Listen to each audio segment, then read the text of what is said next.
Hello everyone, क्या हाल चाल, कैसे हैं आप सभी लोग। स्वागत करता हूं आपका मोल कॉन्सेप्ट के समरी लेक्चर के पार्ट 2 में। आपकी बहुत हैवी डिमांड पर मैं पार्ट 1 पहले रिकॉर्ड कर चुका कि टेस्ट से पहले जो हेल्प हो पाए वो कर लें, लेकिन समय की बड़ी तंगी चल रही है जी। लेकिन आज मैंने समय निकालकर आपके लिए पार्ट 2 भी रिकॉर्ड कर रहा हूं, है ना, और ये भी आपको टाइम पर मिल जाएगा। और जरूर एक बार रिवीजन करने के लिए इसको गो थ्रू जरूर करें।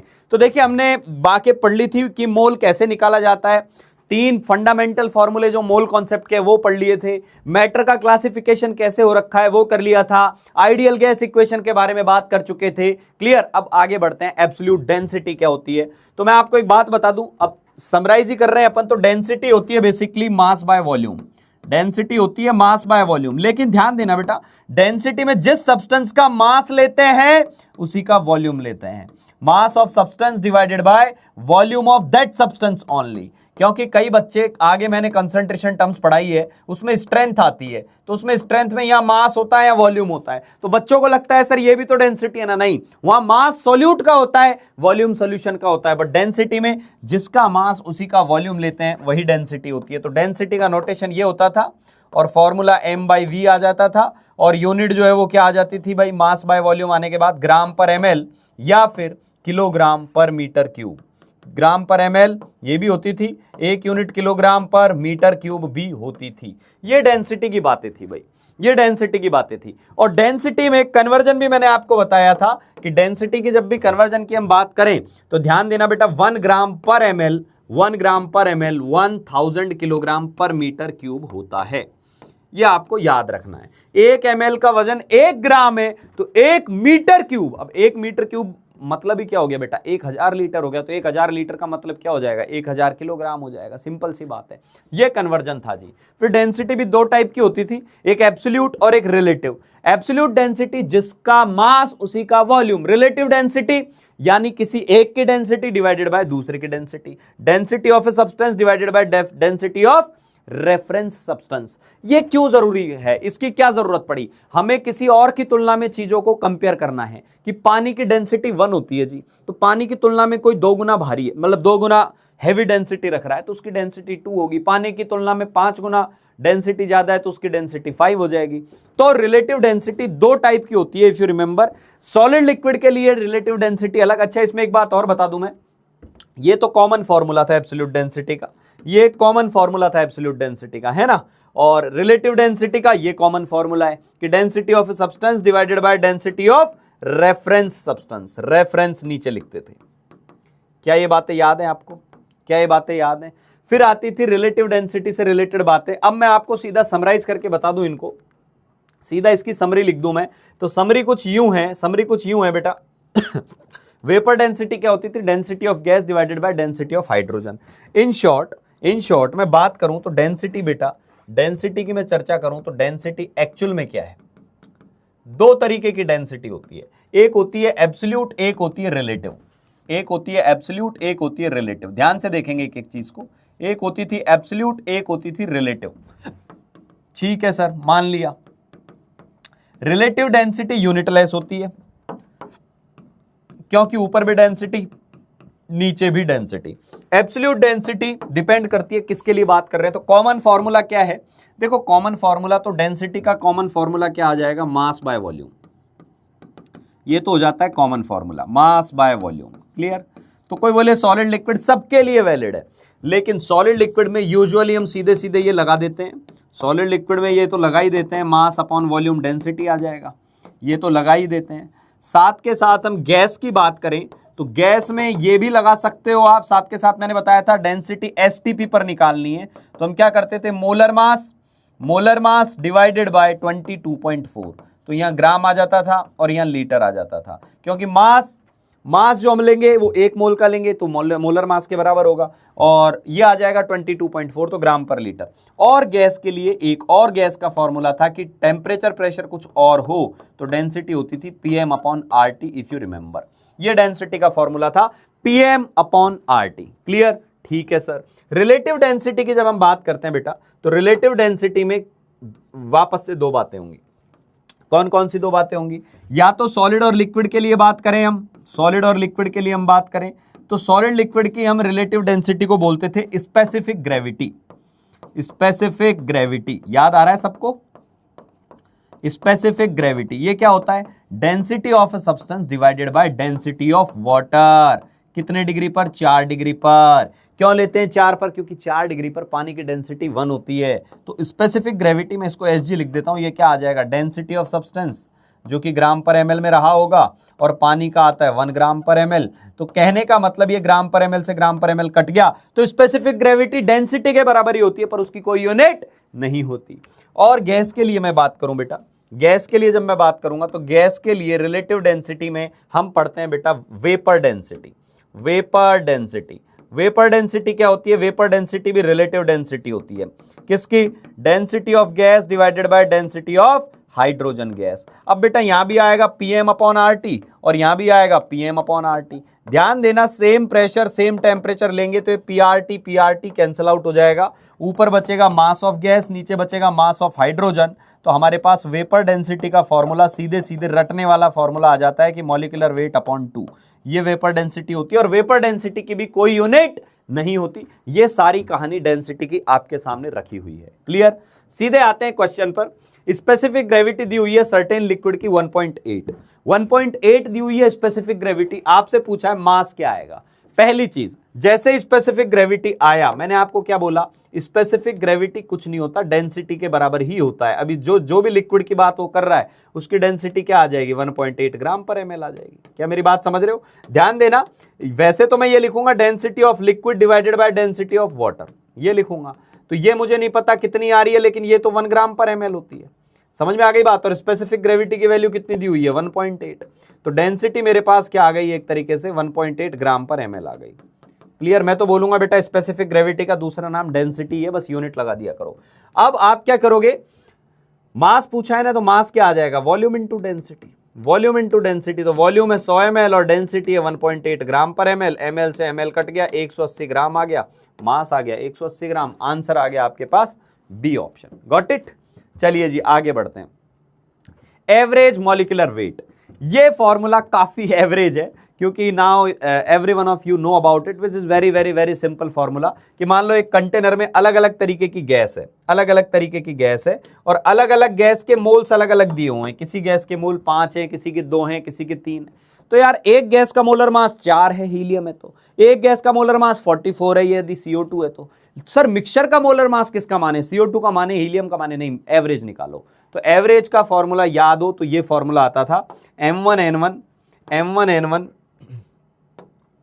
M1N1 plus M2N2 plus M3N3 upon N1 plus N2 plus N3। समझ में आ गई बात? कई बार आपको मोल परसेंटेज भी दे सकता है, मोल परसेंटेज भी दे सकता है। तो ये भी मैंने आपको बताया था कि आप सीधा करोगे M1X1 plus M2X2 plus M3X3 इस तरीके से, है ना, और divided by X1 plus X2 plus X3। Percentage दी हुई है, तो समझ में आ गई बात? यही फॉर्मूला लगेगा, ये फॉर्मूला है, ये आसान सा फॉर्मूला है। सीधे आते हैं बेटा क्वेश्चन, इस पे आते हैं। इसके जैसे परसेंटेज बाय मास के क्वेश्चन आते हैं, तो हाँ ये भी बता ही देता हूं आप लोगों को, ये परसेंटेज बाय मास क्या होता है। तो परसेंटेज बाय मास की यदि हम बात करें, तो परसेंटेज बाय मास में एक बात का ध्यान रखना होगा। परसेंटेज बाय मास की बात करें तो सिंपल सी बात है यार, परसेंटेज। अब इसको भी मैं इन शॉर्ट बता देता हूं, एक बार इन शॉर्ट आपको एक बार बता देता हूं। तो परसेंटेज जो होती है वो 2 तरीके की होती है, यही समरी का तरीका सबसे बेस्ट होगा। परसेंटेज जो होती है ना वो 2 तरीके की होती है। परसेंटेज कॉम्पोजिशन बोलेंगे इसको। परसेंटेज कॉम्पोजिशन 2 तरीके का होता है। कौन कौन सा 2 तरीके का होता है सर? एक होता है बेटा बाय मास, एक होता है बाय मोल। एक होता है बाय मास, एक होता है बाय मोल। समझ में आ गई बात? और जैसा नाम है वैसा इसका काम है, जैसा ही लिखा हुआ है वैसे इसको कर देना है। यानी यहां परसेंटेज बाय मास जिस भी सब्सटेंस का बोले, percentage by mass of a component, of component, किसी भी कंपोनेंट का, वो एटम हो सकता है, मॉलिक्यूल हो सकता है, आयन हो सकता है, कुछ भी हो सकता है। तो हम क्या बोलेंगे? Mass of that component, mass of the component divided by total mass into 100, total mass into 100। यानी परसेंटेज बाय मास है तो उसका mass divided by total mass into 100। Percentage by mole है तो आपको क्या करना है? परसेंटेज बाय मोल यदि आपको निकालना है किसी भी कंपोनेंट का, percentage by mole of component, तो इन शॉर्ट फॉर्मूला क्या आ जाएगा भाई? Mole of component, mole of the component divided by total मोल। याद करो ये मोल फ्रैक्शन मैंने आपको पढ़ाया था कॉन्संट्रेशन में, तो ये वैसा ही है, mole of component divided by total moles into 100। तो ये मोल फ्रैक्शन को 100 से गुणा कर दिया तो परसेंटेज बाय मोल आ जाता है। ये दो तरीके के परसेंटेज चलते हैं। क्लियर? तो परसेंटेज बाय मास, वापस से वही फॉर्मूला आ गया, और इस फॉर्मूले को तो आप हटा सकते हैं। ये वाला जो फॉर्मूला है ये कोई काम का नहीं है, इसको हटा सकते हैं अपन सीधे। हाँ जी, इस वाले फॉर्मूले को हटा सकते हो, सीधे ये वाला याद रखो, है ना, कि मास परसेंटेज कितना आएगा। क्लियर? तो अभी ऊपर जो लिखा है परसेंटेज बाय मास, उसी का फॉर्मूला ये सामने लिखा हुआ है, mass of that component in the sample divided by total mass into 100। जैसे कि अब आते हैं काम की बात पे, जैसे कि आपको बोला पानी के बारे में बोला है कि बताओ यहाँ पर हाइड्रोजन का परसेंटेज बाय मास कितना है, परसेंटेज हाइड्रोजन बाय मास कितना है। तो आप क्या बोलोगे, हाइड्रोजन है कितना है, यहाँ पर 2 है, और टोटल कितना है, टोटल 18 है, तो 2/18 इंटू 100 कर दोगे आप, तो ये कितना आ जाएगा, 100/9 आ जाएगा, यानी देखा जाए तो 11.11% आ गया, 11.11% आ गया। दूसरा अपन देखते हैं परसेंटेज ऑक्सीजन बाय मास कितना है, परसेंटेज ऑक्सीजन बाय मास कितना है। तो परसेंटेज ऑक्सीजन यदि मैं बात करूं तो ये 16 है, तो 16/18 इंटू 100, ये क्या आ गया, 8/9 इंटू 100, 800/9 यानी 88.89%, 88.89%, ये परसेंटेज बाय मास आ गया। क्लियर? ये परसेंटेज बाय मास हो गया। फिर परसेंटेज बाय मोल बोले तो परसेंटेज बाय मोल बोले, अच्छा एक बात का ध्यान रखना बेटा, ये कोई भी एग्जाम दिया हुआ हो आपको, कोई सा भी एग्जाम यदि दिया हुआ है ना, परसेंटेज लिख के छोड़ दिया और ये नहीं बताया कि मोल है कि मास है, तो चाहे वो जेई का एग्जाम हो, चाहे वो नीट का एग्जाम हो, दोनों एग्जाम के अंदर कभी भी वो बोल दे परसेंटेज कॉम्पोजिशन और आगे लिखा ही नहीं, तो उसको बाय डिफॉल्ट बाय मास मानते हैं। क्लियर? अब आपको एक बात और समझ में आ गई होगी, मोल फ्रैक्शन से मोल परसेंटेज का क्या रिश्ता है। तो परसेंटेज बाय मोल होता क्या है बेटा, परसेंटेज बाय मोल में क्या आएगा, मोल ऑफ कंपोनेंट किसी एक के mole divided by total mole into 100, ये करते हो, यही करते हैं। अभी आपने कॉन्सेंट्रेशन टर्म पढ़ ली बेटा, इसको बोलते हैं मोल फ्रैक्शन, इसको बोलते हैं मोल फ्रैक्शन। तो मोल फ्रैक्शन को आप 100 से मल्टीप्लाई कर दें तो मोल परसेंटेज आ जाएगा, मोल फ्रैक्शन को 100 से मल्टीप्लाई कर दें तो मोल परसेंटेज आ जाएगा। क्लियर? चलो जी, जैसे आपसे बोला, एक दो क्वेश्चन लेते हैं इसके अंदर। जैसे आपको बोला कि percentage composition of carbon by mole in methane क्या होगा, बाय मोल। अब बाय मोल शब्द आपको बोल दिया तो आपको क्या करना है, CH4 ले लो पूरा, है ना। अब बताओ कार्बन का मोल कितना है, कार्बन का मोल कितना है, तो आप गिन लो कार्बन कितने हैं, 1 है, तो मैं इसको लिख दूंगा कार्बन 1 मोल है, कार्बन का 1 मोल है। हाइड्रोजन कितना है, 4 है, तो हाइड्रोजन के 4 मोल है। तो टोटल मोल कितने हो गए, 1 और 4 5 मोल हो गए। टोटल मोल ऑफ एटम्स कितने हो गए आपके पास, 5 मोल हो गए। आपसे बोला बताओ कार्बन का परसेंटेज बताओ, percentage of carbon by mole बताओ। तो बाय मोल में हमने क्या किया, कार्बन का 1 मोल ले लिया, टोटल 5 मोल ले लिए, इनटू 100 कर दिया, 20% आ गया, 20% आ गया। क्लियर? ये आ गया। लेकिन मान लो इसमें बाय मास पूछ लेता तो क्या करते, बाय मास पूछता, इसमें पूछा नहीं है पर मैं आपको एडिशनली बता रहा हूं, तो क्या करते। तो कार्बन का 1 मोल है ना, तो कार्बन का मास क्या लिखते, 12 ग्राम, और हाइड्रोजन का मास क्या लिखते, 4 ग्राम। समझ में आ गई बात? तो अब आप यहां से निकाल लेते percentage of carbon by mass कितना आएगा। तो बाय मास कितना आता सर, ये 12 आता, टोटल 16 आता, इंटू 100 आता, तो सर ये 3 आता, ये 4 आता, और ये 75% आता। तो जेई मेन ने सवाल घुमा के पूछा, उसको पता है कि बच्चा यूजुअली ये मेथड यूज करता है, उसने बाई मोल पूछ लिया। जब मोल पूछा तो जितने एटम्स होंगे उतने ही तो मोल होंगे, 1 मोल कार्बन 4 मोल हाइड्रोजन, इससे जवाब आएगा। एक ये वाला जो सवाल है जो यहां दिया हुआ था, इस टाइप के सवाल भी बहुत कॉमन आते हैं इसके अंदर, कि compound contains 11.5% sodium by mass, यानी परसेंटेज ऑफ सोडियम आपको दे दिया इसने, परसेंटेज ऑफ Na दे दिया बेटा 11.5%, और आपसे पूछा है मिनिमम मॉलिक्यूलर वेट बताओ। तो मैंने क्या बोला था, जब मिनिमम मॉलिक्यूलर वेट पूछे तो फॉर मिनिमम मॉलिक्यूलर वेट आपको एटम 1 मान लेना है। Minimum molecular weight consider at least 1 atom, consider at least 1 atom, एक एटम आपको कंसिडर करके चलना है एटलीस्ट, ठीक है। तो सोडियम का एक एटम माना तो एटम का मास क्या हो जाएगा, सोडियम के एक एटम का मास 23 हो जाएगा। तो परसेंटेज ऑफ Na मैं लिखूंगा यहां पर, तो क्या आएगा बेटा, mass of Na divided by molar mass, मतलब मॉलिक्यूलर मास कितना आ रहा है वो लिखेंगे, मॉलिक्यूलर मास इनटू क्या कर देंगे 100।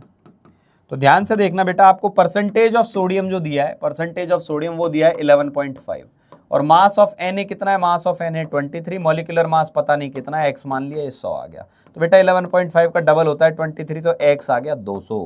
तो आप क्या बोलोगे, मोलर मास जो होगा ना वो 200 होगा, पर 200 तो कब होगा, जब आपने मिनिमम एक सोडियम माना है। आप 2 भी मान सकते थे, 3 भी मान सकते थे, 4 भी, इसी के मल्टीपल में आंसर आते जाते। क्लियर। तो ये भी बहुत कॉमन टाइप के क्वेश्चन है परसेंटेज के। मैं इस क्वेश्चन को थोड़ा आगे ले लेता हूं, यहां से उठाते हैं इसको। तो परसेंटेज बाय मोल पे यहां डाल देते हैं, ठीक है, इस तरीके से। ये सवाल हो गया।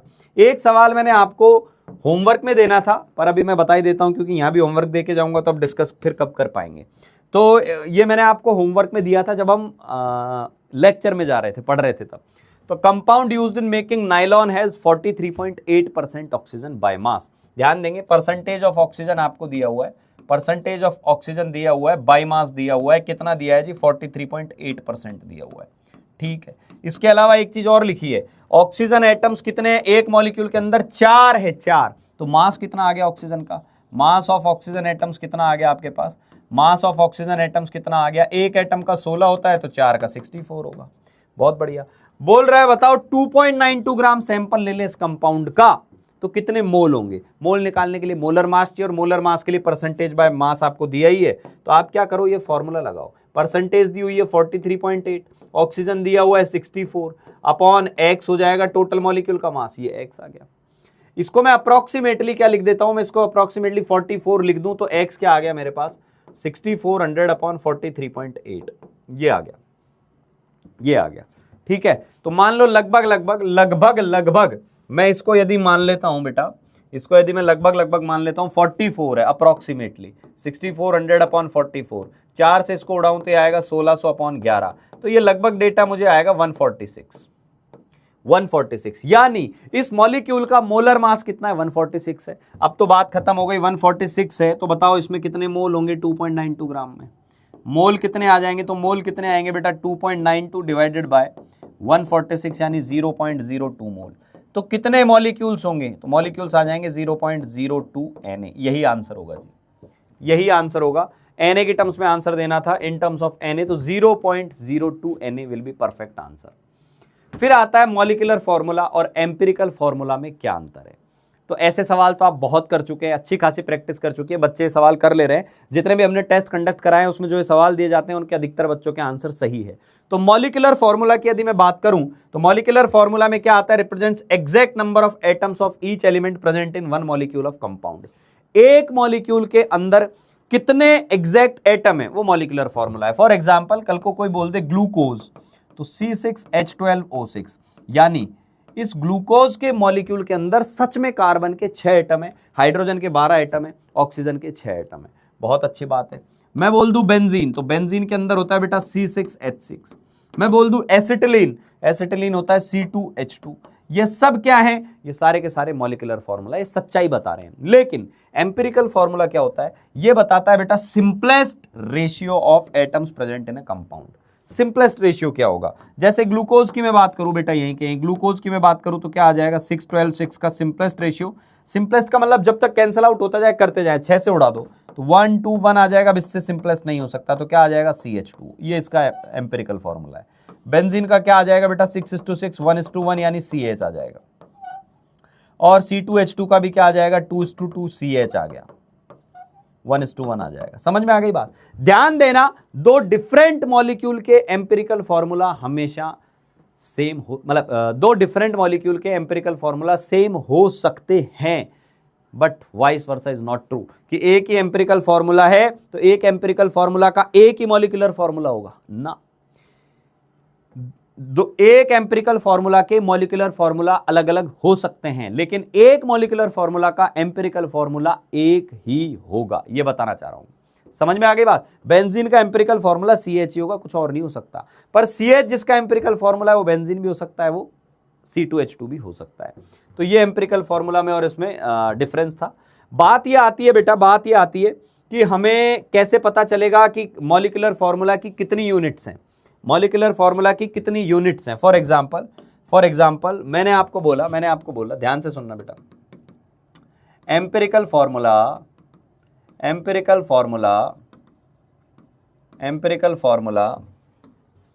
Of a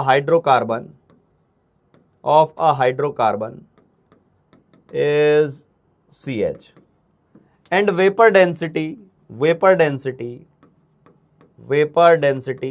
of it is 13. Then find out molecular formula.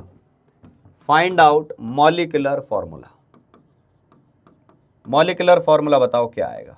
तो क्या करोगे बच्चे, क्या करेंगे हम, ध्यान से सुनेंगे।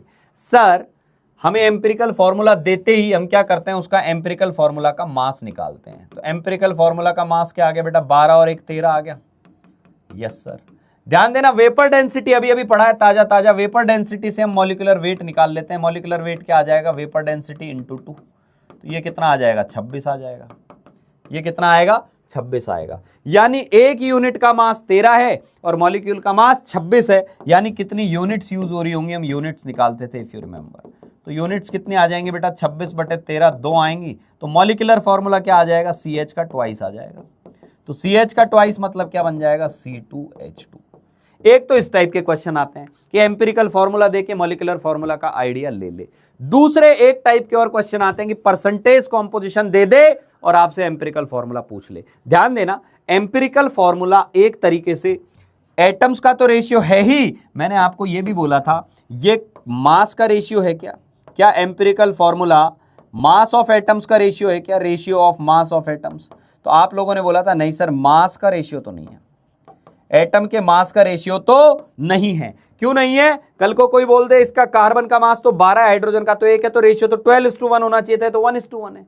ये ratio of mass of atom नहीं है, empirical formula ratio of mole of atoms है, मोल ऑफ एटम्स। ये बिल्कुल सही है, मोल का रेशियो होता है ये कैसे होता है सर, बेटा ध्यान से देख, यहां कार्बन के 6 मोल है, हाइड्रोजन के भी 6 मोल है, तो रेशियो 6:6 1:1 हो गया। लेकिन कोई बोले मास का रेशियो नहीं, मास 72 आएगा और वहां 6 आएगा, तो मास का रेशियो अलग है। यानी empirical formula is the ratio of mole of atom. अब मान लो आपको दे दिया जाए कि empirical formula from percentage composition पता करो, क्या आएगा, परसेंटेज कॉम्पोजिशन से एम्पिरिकल फॉर्मूला बताओ क्या आएगा। तो ध्यान देना, यूजुअली क्या होता है, क्वेश्चन के अंदर क्या होता है, percentage by mass of atoms is given, percentage by mass of elements are given, ये दिया होता है। तो मैंने आपको इसकी स्टेप्स बताई थी।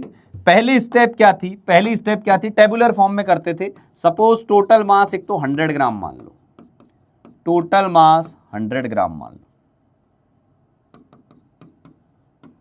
ठीक है बेटा। फिर क्या करते थे हम, स्टेप 1 में मास लिखते थे, किनके, जो भी एलिमेंट दिए हुए, लेट से कार्बन दिया है, हाइड्रोजन दिया है, ऑक्सीजन दिया है, इनके मास लिख लिए। मान लो ये x ग्राम है, ये y ग्राम है, ये z ग्राम है, ये करते थे हम। उसके बाद क्या करते थे, स्टेप 2 में मोल निकालते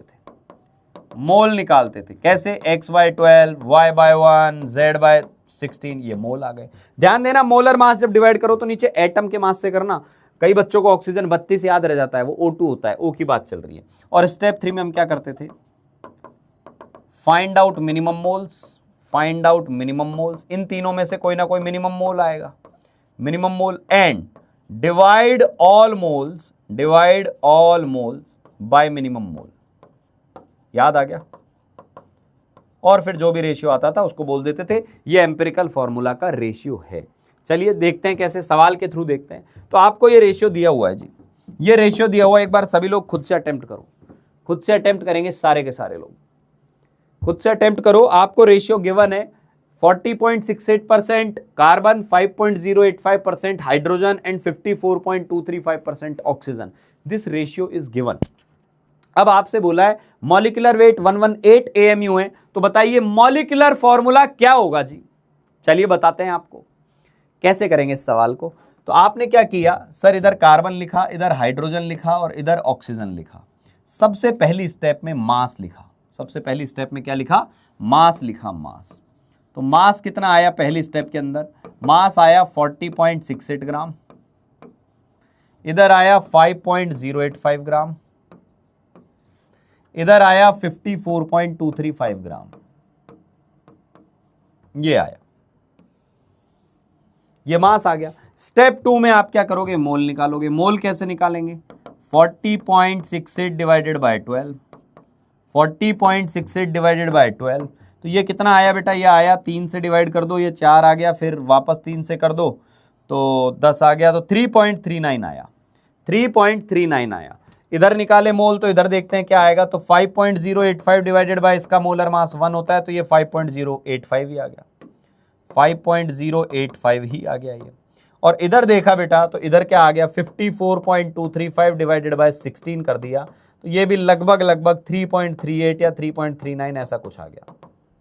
अब इन तीनों में से सबसे कम डेटा कौन सा है? तीनों में सबसे कम डेटा 3.39 है, तो उसको फाइंड आउट कर लो। अब डिवाइड वाला फैक्टर लगाएंगे, तो डिवाइड किसको? सभी को उस मिनिमम से डिवाइड कर दो। तो 3.39 डिवाइडेड बाय 3.39, ये वैल्यू क्या हो गई? 1 हो गई। 5.085 डिवाइडेड बाय 3.39, और ये आ गया 3.39 डिवाइडेड बाय 3.39। बच्चों को दिक्कत कहां आती है? उनको आती है ये अजीब सी कैलकुलेशन में। हल्का फुल्का अप्रोक्सीमेशन ले सकते हो, ज्यादा नहीं। तो मैं क्या करूंगा? इस 5.08 को लिख दूंगा 5.1 और 3.39 को लिख दूंगा 3.4, और मुझे पता है 17 से कैंसिल आउट हो जाएंगे। 17 इंटू 3 51, 17 इंटू 2 34, तो ये आ जाएगा बेटा 3/2। तो रेशियो क्या क्या आ गया? रेशियो आया 1, 3/2 और 1। इसको सिंप्लीफाई कर लेंगे एलसीएम लेकर, तो ये क्या आ जाएगा बेटा? ये 2 आ जाएगा, ये 3 आ जाएगा, ये 2 आ जाएगा। एलसीएम जिसको लेते हैं वो कोई काम का नहीं रह जाता। तो ये क्या बन गया? 232। 232 मतलब आप बोलोगे सर हमारे पास एम्पिरिकल फॉर्मूला आ गया C2H3O2।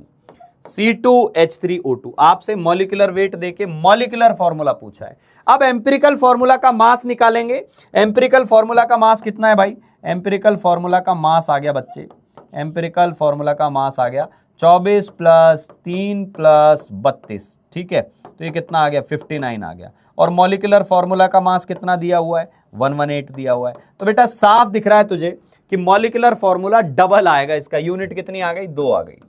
यूनिट आ गई 118/59, यानी 2 यूनिट आ गई। तो मॉलिक्यूलर फॉर्मूला क्या आ जाएगा? इसका डबल करेंगे तो C4 हो जाएगा, H6 हो जाएगा, O4 हो जाएगा, आंसर B हो जाएगा। Got it? ये हमारा था परसेंटेज कॉम्पोजिशन से एम्पिरिकल फॉर्मूला कैसे निकालते हैं। ठीक है जी। ये एक सवाल दिया हुआ है, in hydrated complex FeSCN3.XH2O percentage by mass of anhydrous part FeSCN3। यानी देखो ये क्या बोलना चाह रहा है? ये बोलना चाह रहा है FeSCN3 का मास, FeSCN3 का मास डिवाइडेड बाय FeSCN3.XH2O का मास इनटू 100 कर दें तो 81% आता है।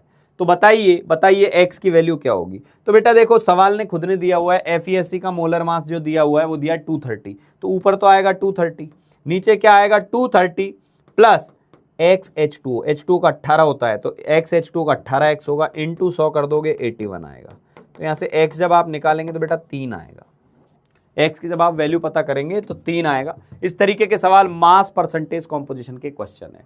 अब आगे बढ़ते हैं जी स्टोइकियोमेट्री पर। सबसे इंपॉर्टेंट पार्ट स्टोइकियोमेट्री। तो स्टोइकियोमेट्री की जरूरत क्यों पड़ी? स्टोइकियोमेट्री की जरूरत पड़ी क्योंकि हमें कुछ ना कुछ सवालों में क्या होता है, रिएक्टेंट के मोल दे देता है, प्रोडक्ट के मोल पूछ लेता है।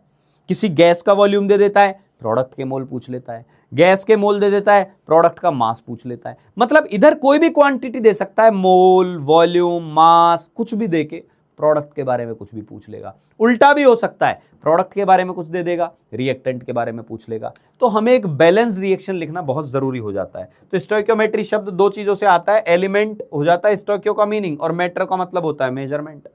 तो एक तरीके से एलिमेंट्स का मेजरमेंट, कौन से एलिमेंट का? वो बोल रहा है एक एलिमेंट ए बी एलिमेंट के साथ कितना रिएक्ट करता है, उसको हम स्टोइकियोमेट्री बोलते हैं। उतना मुझे अब क्लियरली डिफाइन करने की जरूरत नहीं है। स्टोइकियोमेट्री का मूल जो काम है वो था सबसे पहले first of all balance the reaction. First of all balance the reaction, ये सबसे इंपॉर्टेंट चीज है। First of all balance the reaction, first of all balance the reaction. और जब रिएक्शन बैलेंस हो जाती है ना बच्चा, रिएक्शन जब बैलेंस हो जाए तो याद हो तो बैलेंस्ड रिएक्शन के लिए एक ही रूल चलता था। कौन सा रूल चलता था जी? ये चलता था जिसके मोल डिवाइडेड बाय कोफिशिएंट, मोल बाय कोफिशिएंट, मोल बाय कोफिशिएंट। ये हमने बोला था, याद हो तो, कि ये ब्रह्मास्त्र था। मोल कॉन्सेप्ट के सवालों को या तो यूनिटरी मेथड से करो या तो यूनिटरी मेथड से करो। यूनिटरी से कैसे करेंगे? जैसे ऐसे करोगे, इसके ए मोल से बी के कितने बनते हैं? बी मोल बनते हैं। तो इसके एक मोल से कितने बनेंगे? बी बाय ए मोल बनेंगे। तो इसके एक्स मोल से कितने बनेंगे? बी बाय ए इंटू एक्स मोल बनेंगे। ये यूनिटरी मेथड है। यूनिटरी मेथड में फॉर एग्जांपल मैं बता देता हूं, यूनिटरी मेथड भी बता देता हूं, दोनों मेथड सॉल्व करके बता देता हूं। इसको ऐसे करते थे, N2 + 3H2 gives 2NH3। अब मान लो आपको दे दिए कि भाई इसके 7 मोल दिए हुए हैं, तो बताओ अमोनिया के कितने बनेंगे, ये पूछ लिया। तो जिनके दिए और जिनके पूछे हैं, तो मैं हमेशा बोलता हूं बेटा गिवन को इधर लिखने का और आस्क्ड को इधर लिखने का, ठीक है। और फिर पहले स्टोइकियोमेट्री पढ़ने का। तो इधर क्या था? हाइड्रोजन दिया हुआ था और अमोनिया पूछा हुआ था। अब यूनिटरी वाला बता रहा हूं, तो यूनिटरी में कैसे करते थे हम? 3 मोल से स्टोइकियोमेट्री पढ़ेंगे। इसके 3 मोल से बनते हैं इसके 2 मोल, तो इसके 1 से कितने बनेंगे? 2/3 बनेंगे। तो इसके 7 से कितने बनेंगे? 2/3 इंटू 7 बनेंगे। कितने आ गए? 14/3 मोल आ गए। आंसर आ गया। अधिकतर बच्चे इसी से सॉल्व कर रहे हैं और सबको मजा भी आ रहा है। ये तो था यूनिटरी। और मेथड 2 क्या है? मेथड 2 ये है कि रिएक्शन बैलेंस्ड है, तो H2 के मोल डिवाइडेड बाय उसका कोफिशिएंट, अमोनिया के मोल डिवाइडेड बाय उसका कोफिशिएंट। ये भी आसान मेथड है। H2 के मोल यहां रख दो, 7 है, ये बाय 3 है, ये अमोनिया है, ये बाय 2 है। तो अमोनिया कितना आ गया? 14/3 मोल आ गया। कैसे भी कर लो, जैसे करना चाहो वैसे कर लो। ऐसे हम स्टोइकियोमेट्री सॉल्व करते हैं। क्लियर? अब आगे जब हम बढ़े तो आपको सवाल दिया कि बताइए MgCO3 को हीट किया तो गर्म करने पर, मैग्नीशियम कार्बोनेट को गर्म करने पर परसेंटेज वेट लॉस कितना आएगा? क्लियर? तो ऐसे सवालों में ध्यान देना, ऐसे सवालों में ध्यान देना, जो भी मास उड़ जाता है ना वो परसेंटेज वेट लॉस होता है। वो क्या होता है? परसेंटेज वेट लॉस होता है। तो हम क्या बोलेंगे? देखो MgCO3 का 1 मोल ले लिया, मान लो 1 मोल MgCO3 को गर्म किया, 1 मोल MgCO3 को गर्म किया, तो कितना CO2 उड़ गया? 1 मोल CO2 उड़ गया, ये उड़ गया। तो कितना लॉस हुआ? इतना लॉस हुआ। तो मास निकाल लो, तो इसका मास कितना आएगा बेटा? Mole into molar mass, mole into molar mass. Sir यहां दो होता तो कोफिशिएंट 2 होता तो हम लिखते इसके 2 मोल से इसका 1 मोल जा रहा है, तो अलग तरीके से जाता। जैसे मोल कितने है इसका? अब 1 ही मान लिया, कुछ नहीं दिया था तो 1 ही है, कुछ नहीं दिया तो हमने कोफिशिएंट को ही मोल मान लिया था। और मोलर मास कितना आएगा? 24 + 12 36 और 48 84, यानी ये टोटल था 84 ग्राम। और CO2 कितना आ जाएगा बेटा? 1 मोल का आएगा 44 ग्राम। तो कितना लॉस हुआ? लॉस कितना हुआ? तो लॉस आ जाएगा 44 उड़ गया, 84 था इंटू 100। ध्यान देना बेटा, यदि ये 88 होता, यदि ये नीचे वाला डिनोमिनेटर 88 होता तो ये वैल्यू 1/2 होती, तो आंसर 50% आता। लेकिन ये 88 से थोड़ा कम है, तो आंसर 50% से थोड़ा ज्यादा आएगा। आंसर इसका आता है 52.38%। Got it? चलिए जी, इसको शुरू करेंगे, इसको सॉल्व करेंगे। इनिशियली दिया हुआ है 367.5 gram of KClO3 taken. Calculate mass of KCl obtained after completion of reaction and the volume of O2 produced at STP। शुरू हो जाओ, शुरू हो जाओ भाई। एक अच्छा सवाल आपको दिया और कोशिश करें यूनिटरी मेथड से करो यार, यूनिटरी से करो। वो तो देखो, वो मेथड तो हर कोई कर लेगा। मैं लगा ही देता हूं कि किसी को KCl का मोल पता करना है तो N of KCl/2, N of KClO3/2, ये तो आप कर ही लेंगे। तो KCl के मोल कितने आएंगे? जितने KClO3 के मोल आए थे इतने आ जाएंगे, ये आ गया। O2 के मोल कितने आएंगे जी? वो भी निकाल सकते हैं, N KClO3/2, N KClO3/2 is equal to NO2/3, NO2/3। तो O2 के मोल कितने आ गए? O2 के मोल आ गए 3/2 इंटू N KClO3, ये आ जाएंगे और सारे आंसर आ जाएंगे। तो इससे तो आ ही जाएगा। लेकिन यार अब ना मैं बोलूंगा, अब आप इतने मैच्योर हो चुके हैं कि यूनिटरी मेथड लगाएं, फटाफट लगाएं। तो 2 KClO3 से 2 KCl बना और 3 O2 बना। तो पहले KClO3 के मोल निकाल लो। तो इसके मोल कैसे निकालेंगे? KClO3 का मास दिया है 367.5। अब इसका मास क्या आएगा? इसका मास आएगा ये 48 + 39, तो ये आ गया आपके पास 48 + 39 करोगे ना तो 87 आ गया। 87 + 35, 87 + 30 कर देंगे तो ये आएगा 117 और ये आ जाएगा 122.5। तो 122.5 मतलब कितने मोल हो गए, 3 मोल हो गए। अब तुम खुद ही सोचो यार, 3 मोल हो गए ना, तो आप कैसे करोगे, इसके 2 मोल से, इसके 2 मोल से इसका कितना बनेगा, 2 मोल बनेगा, और इसका कितना बनेगा, 3 मोल बनेगा। ठीक है, तो इसके 1 मोल से कितना बनेगा, ये 2/2 यानी 1 मोल बनेगा, ये 3/2 यानी इतना बनेगा। तो इसके 3 मोल से कितना बनेगा, ये 2/2 इंटू 3 बनेगा यानी 3 मोल ही बनेगा, और ये कितना बनेगा, 3/2 इंटू 3 बनेगा यानी ये 4.5 मोल बनेगा। खत्म। अब आपसे क्या पूछा है, एक तो मास ऑफ KCl क्या आएगा, तो मास यहां से आ जाएगा बेटा, मास यहां से आ जाएगा कितना, 3 इंटू, और KCl का मास तो 39 प्लस 35.5 74.5 आएगा। तो ये वैल्यू कितनी आ गई बेटा, ये आ गया 15, और ये 3 आ गया, और ये 223.5 आएगा, 223.5 ग्राम आ गया। और ये कितना आ जाएगा, वॉल्यूम एट STP पूछा है ना, तो वॉल्यूम आएगा 4.5 इंटू 22.4, है ना। तो ये आ गया 9/2, 11.2 इंटू 9 यानी 100.8 लीटर आ जाएगा। आंसर जो है वो क्या आ जाएगा बेटा, बी ऑप्शन आ जाएगा। क्लियर। यूनिटरी मेथड से आपको करना आना चाहिए। यूनिटरी कैसे किया, मैंने कुछ नहीं किया बेटा, स्टोइकियोमेट्री रीड करी, 2 से 2, 2 से 3, 2 से 2 तो 1 से कितना, इतना, तो 1 से ये कितना 3/2, तो 3 से कितना, सॉल्व हो गया। क्लियर। मेन सबसे इंपॉर्टेंट रिएक्शन आती थी बेटा अपने पास, हाइड्रोकार्बन का कंबशन, हाइड्रोकार्बन का कंबशन आता था। तो मैंने इसमें आपको 2 तरीके से चीजें समझाई थी, इसको मैं वापस से एक बार लिख के बता देता हूं पूरा का पूरा, कि हाइड्रोकार्बन का कंबशन जब भी पढ़ना हो तो आपको क्या करना है, जितने कार्बन उतने CO2, जितने कार्बन उतने CO2, तो कार्बन कितने हैं, X है, और जितने हाइड्रोजन उसका आधा पानी, ये याद आ रहा है सभी को, जितने carbon X CO2, Y hydrogen Y/2 H2O। Last में गिनेंगे ऑक्सीजन एटम, RHS साइड कितने आ गए, 2x तो कार्बन डाइऑक्साइड में आ गए, और Y/2 यहां पर आ गए। लेकिन ये तो एटम आए हैं, आपको क्या करना है, इधर O2 करना है, O2। तो बेटा ऑक्सीजन के मॉलिक्यूल्स तो आधे हो जाएंगे ना, तो आधे का मतलब यहां क्या आ जाएगा, O2 के बारे में मुझे इनको मिलाकर O2 बनाना हो, मेरे पास 100 पड़े हो तो 50 O2 बन पाएंगे, यानी आधा कर देंगे। तो 2x का भी आधा और Y/2 का भी आधा, तो कितना आ गया बेटा, ये आ जाएगा x प्लस Y/4। तो यहां जो रेशियो आता था वो आता था x प्लस Y/4, ये आता था। तो इसमें मैंने आपको एक चीज बताई थी कि मोल्स का रेशियो क्या क्या आ जाएगा, हाइड्रोकार्बन के मोल डिवाइडेड बाय 1, क्योंकि इसका कोफिशिएंट 1 है, O2 के mole divided bye x plus Y/4,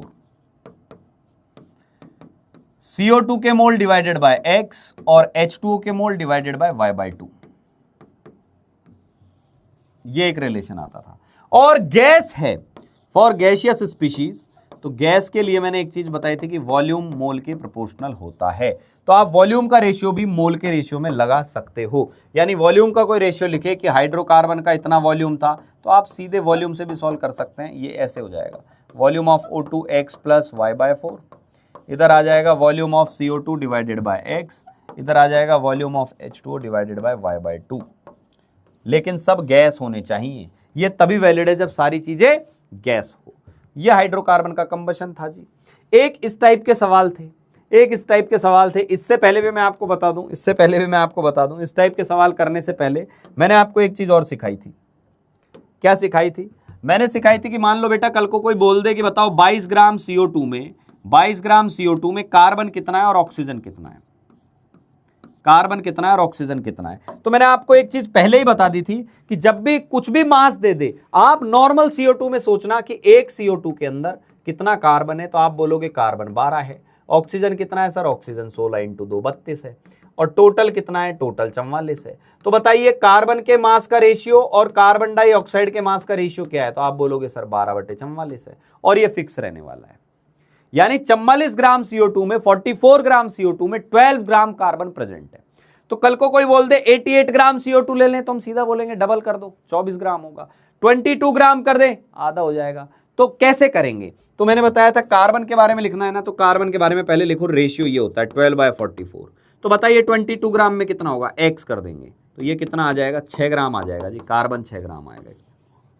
22 gram carbon dioxide में कार्बन आएगा 6 ग्राम। समझ में आ गई बात? बहुत बढ़िया। इधर ऑक्सीजन कितना आएगा? तो ऑक्सीजन के बारे में आप करोगे सर 44 में ये 32 है, तो बताइए 22 ग्राम में कितना होगा, इसको y मान लेंगे तो कितना आएगा, आप बोलोगे सर 16 ग्राम आएगा। अब देख कितना बढ़िया बैठा है, और चेक भी कर सकते हो, 6 ग्राम ये था, 16 ग्राम ये था, हो गया ना 22 ग्राम। समझ में आ गई बात। इस तरीके का रेशियो वाले सवाल बहुत इंपॉर्टेंट होते हैं, जेई के अंदर भी एज वेल एज नीट के अंदर भी कई बार ऐसे सवाल पूछे गए हैं। क्लियर। तो जैसे ये एक सवाल है जेई मेन का जो काफी कॉमन है कि एक कंपाउंड दिया हुआ है बेटा, कंपाउंड दिया हुआ है 1 ग्राम ऑर्गेनिक कंपाउंड, जिससे 1.46 ग्राम CO2 और 0.56 ग्राम हाइड्रोजन निकला। तो बताइए empirical formula mass of compound क्या होगा। चलो ठीक है, तो पहली बात तो हम ये बोलेंगे कि यहाँ एक ऑर्गेनिक कंपाउंड है, यहाँ एक ऑर्गेनिक कंपाउंड है। इस ऑर्गेनिक कंपाउंड को जब ऑक्सीजन के साथ जलाया गया तो यहाँ से क्या बना, CO2 बना, और यहाँ से क्या बना, पानी बना। अब मेरी बात सुनना बेटा, कई बच्चों को दिमाग में डाउट रहता है कि सर CO2 और पानी यानी कार्बन और हाइड्रोजन, बताओ यहां से आया क्या? नहीं, ऑर्गेनिक कंपाउंड से आया। यानी यहां जितना भी कार्बन होगा ना बेटा, पक्का उतना कार्बन इसमें रहा होगा, और यहां जितना भी हाइड्रोजन होगा ना, पक्का वो हाइड्रोजन इसमें रहा होगा। फिर आपके मन में आएगा सर ऑक्सीजन भी तो ना, ऑक्सीजन जितना यहां रहा होगा वो मिलकर इसमें और इसमें दोनों में हो सकता है, इसलिए ऑक्सीजन के बारे में चर्चा ही नहीं करते। हम पहले कार्बन निकाल लेते हैं, हाइड्रोजन निकाल लेते हैं, और फिर इसका यदि जैसे इसका टोटल आपको मास दिया हुआ है 1 ग्राम, 1.0 ग्राम दिया हुआ है, तो पहले यहाँ कार्बन निकालते हैं कितना आएगा। तो ये कितना दिया हुआ है आपको, 1.46 ग्राम CO2 दिया हुआ है। आप क्या करोगे, आप वही कहानी लिखोगे, कार्बन निकालना है ना सर, 44 में तो 12 होता है, तो बताइए 1.46 में कितना होगा सर, x ग्राम होगा। तो x का वैल्यू क्या आ जाएगा, 12/44 इंटू 1.46, यानी कितना आ गया, ये 11 हो गया, ये 3 हो गया, तो ये आ जाएगा बेटा 3 6 18 और 12 और 1 13 और 4.38/11, तो ये आएगा 11.3 ऐसा कुछ आ गया, 0.3 आ गया। ये 11 इंटू 3 किया तो 33 हो गया, 33 हो गया, और ये 10 आ गया तो 0.39 आ जाएगा, 11 इंटू 9 कर दिया तो, और 0.398 ग्राम आ गया। देखो इतना एब्सोल्यूट आ जाता है, 0.398 ग्राम इसके अंदर कार्बन रहेगा। एक और तरीका है कार्बन निकालने का, आप CO2 के मोल निकाल लें, 1.46 डिवाइडेड बाय 44, जितने CO2 के मोल आएंगे तो 1.46/44 आ जाएंगे। यहाँ भी तो ये आ रहा है 1.46/44, कार्बन के मोल भी उतने ही आएंगे, और फिर मास के लिए 12 से गुणा कर देना, यहीं पहुंचोगे। तो 0.398 ग्राम ये आ गया। अब पानी कितना है, तो ये कितना दिया है आपको, H2O दिया है 0.567, ये दिया है आपको 0.567 ग्राम। इसमें हाइड्रोजन कितना है ये पता करो, तो हाइड्रोजन कितना है पता कर लेते हैं अभी। तो हाइड्रोजन के लिए क्या करोगे, आप लिखोगे वही बात कि सर 2 होता है 18 के अंदर, तो बताइए 0.567 में कितना होगा, तो इंटू क्या कर देंगे y, तो बेटा ये 2 ये 9, तो y की वैल्यू आ गई 0.567/9, तो ये कितना आ गया, ये आ गया 0.0 और 9 6 आ जाएगा, 9 इंटू 6 54 कर दो, 0.063 ग्राम आ गया, 0.063 ग्राम आ गया। अब देख चीजें समझ, 0.063 ये है और 0.4 ये है ना, तो इसका मतलब अभी भी इसमें ऑक्सीजन बचा हुआ है। तो कितना है देखो, कार्बन कितना आ गया, कार्बन आ गया आपके पास 0.398, हाइड्रोजन कितना आ गया, हाइड्रोजन आ गया सर 0.063 ग्राम, दोनों मिलकर कितने आ गए, 8 3 11 9 1 10 6 16 3 1 4 0.461 आ गए, 0.46, लेकिन हमारा तो ये 1 ग्राम है। इसका मतलब ऑक्सीजन कितना रहा होगा, 1 में से घटा लो, समझ गए बात। ऑक्सीजन ऐसे निकालेंगे तो 1 माइनस यानी 1.000 माइनस 0.461, तो 461 का ये आ जाएगा आपके पास, 461 का तो आ जाएगा 1000 में से 461 घटा देते हैं ना, तो ये कितना आ जाएगा, 10 में से 1 गए 9, 9 में से 6 गए 3 है ना, और 9 में से 4 गए 539 आएगा, 539 यानी 0.539 ग्राम आ जाएगा। क्लियर। अब आपसे पूछा है उसका एम्पिरिकल फॉर्मूला बताओ। अब देखो अच्छा सवाल था, जेई का सवाल है, अच्छा सवाल है। अब आपने कार्बन निकाल लिया, अब वही केस बन गया जो अभी अपन ने पीछे पढ़ा था। तो कार्बन लिख देंगे कितना 0.398, हाइड्रोजन लिख देंगे कितना जी 0.063, ऑक्सीजन लिख देंगे कितना जी 0.539।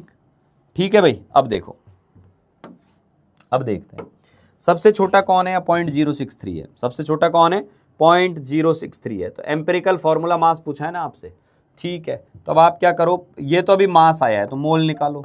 मोल कैसे निकालेंगे, 0.398 डिवाइडेड बाय 12, 0.063 डिवाइडेड बाय 1, और 0.539 डिवाइडेड बाय 16, ये मोल आएंगे, क्योंकि मास से डायरेक्ट एम्पिरिकल फॉर्मूला नहीं निकलता है। तो ये कितना आ गया, ये आया 0.03 और 3833, ये कितना आ गया 0.063 आ गया। और ये कितना आ जाएगा बेटा, ये आएगा 0.03 और ये भी आ जाएगा आपके पास लगभग यही आएगा 33। यानी देखा जाए ना यार, तो अब ये 0.033 से डिवाइड कर देना, थर्ड स्टेप यही होती है। तो 0.033 डिवाइडेड बाय 0.033, तो कितना हो गया, ये हो गया 1। 0.063 डिवाइडेड बाय 0.033, ये लगभग क्या हो गया 2। और ये क्या आ जाएगा 0.033 डिवाइडेड बाय 0.033, ये कितना आ जाएगा आपके पास 1। तो रेशियो आ गया CH2O 1:1 आ गया, 1:1 आ गया। तो एम्पिरिकल फॉर्मूला का मास क्या होगा, 12 और 2 14 और 16 30 आ गया जी, 30 आ जाएगा। समझ में आ गई बात, ऐसे करने हैं सवाल, क्लियर। चलो जी, ratio of mass percentage of carbon and hydrogen in hydrocarbon is 12:1, it has 2 carbon atoms, the weight of CO2 formed when 3 अब देखो, अब तो चीज ही क्लियर हो गई। मास परसेंटेज का जो रेशियो दिया है कार्बन और हाइड्रोजन का, वो 12:1 है, 12:1 है, ठीक है। यानी weight of carbon divided by weight of hydrogen आपको दिया है 12:1 दिया हुआ है, ठीक है, बहुत अच्छी बात है। और कार्बन कितने हैं, 2 हैं, यानी C तो 2 है, लेकिन हाइड्रोजन कितना है नहीं पता, C2H5 है। अब बेटा 2 हैं, तो ये कार्बन का मास कितना हो गया 24, और हाइड्रोजन का मास क्या हो जाएगा Y, तो 24:Y, यानी ये रेशियो क्या आया कार्बन और इसका 24/Y आया, पर सवाल कह रहा है नहीं 12/1 आना चाहिए। तो बेटा Y की वैल्यू क्या आ जाएगी, Y की वैल्यू आ जाएगी 2। यानी कहने का मतलब आपका जो हाइड्रोकार्बन है वो है C2H2। अब अपना वो वाला सवाल आ गया, हाइड्रोकार्बन का कंबशन आ गया। जब C2H2 को आपने जलाया तो CO2 कितना बना, ये पूछ रहा है। तो C2H2 को ऑक्सीजन के साथ रिएक्ट कराएंगे, क्या करोगे, 2 कार्बन है ना 2 CO2, 2 कार्बन है तो 2 CO2, 2 हाइड्रोजन है 1 H2O, ऑक्सीजन गिन लो 4 और 1 5, तो ये आएगा 5/2। अब ध्यान से सुनना बेटा, ये कितना आ गया आपके पास, ये कितना आ गया, C2H2 के मोल कितने, मोल निकाल लेते हैं।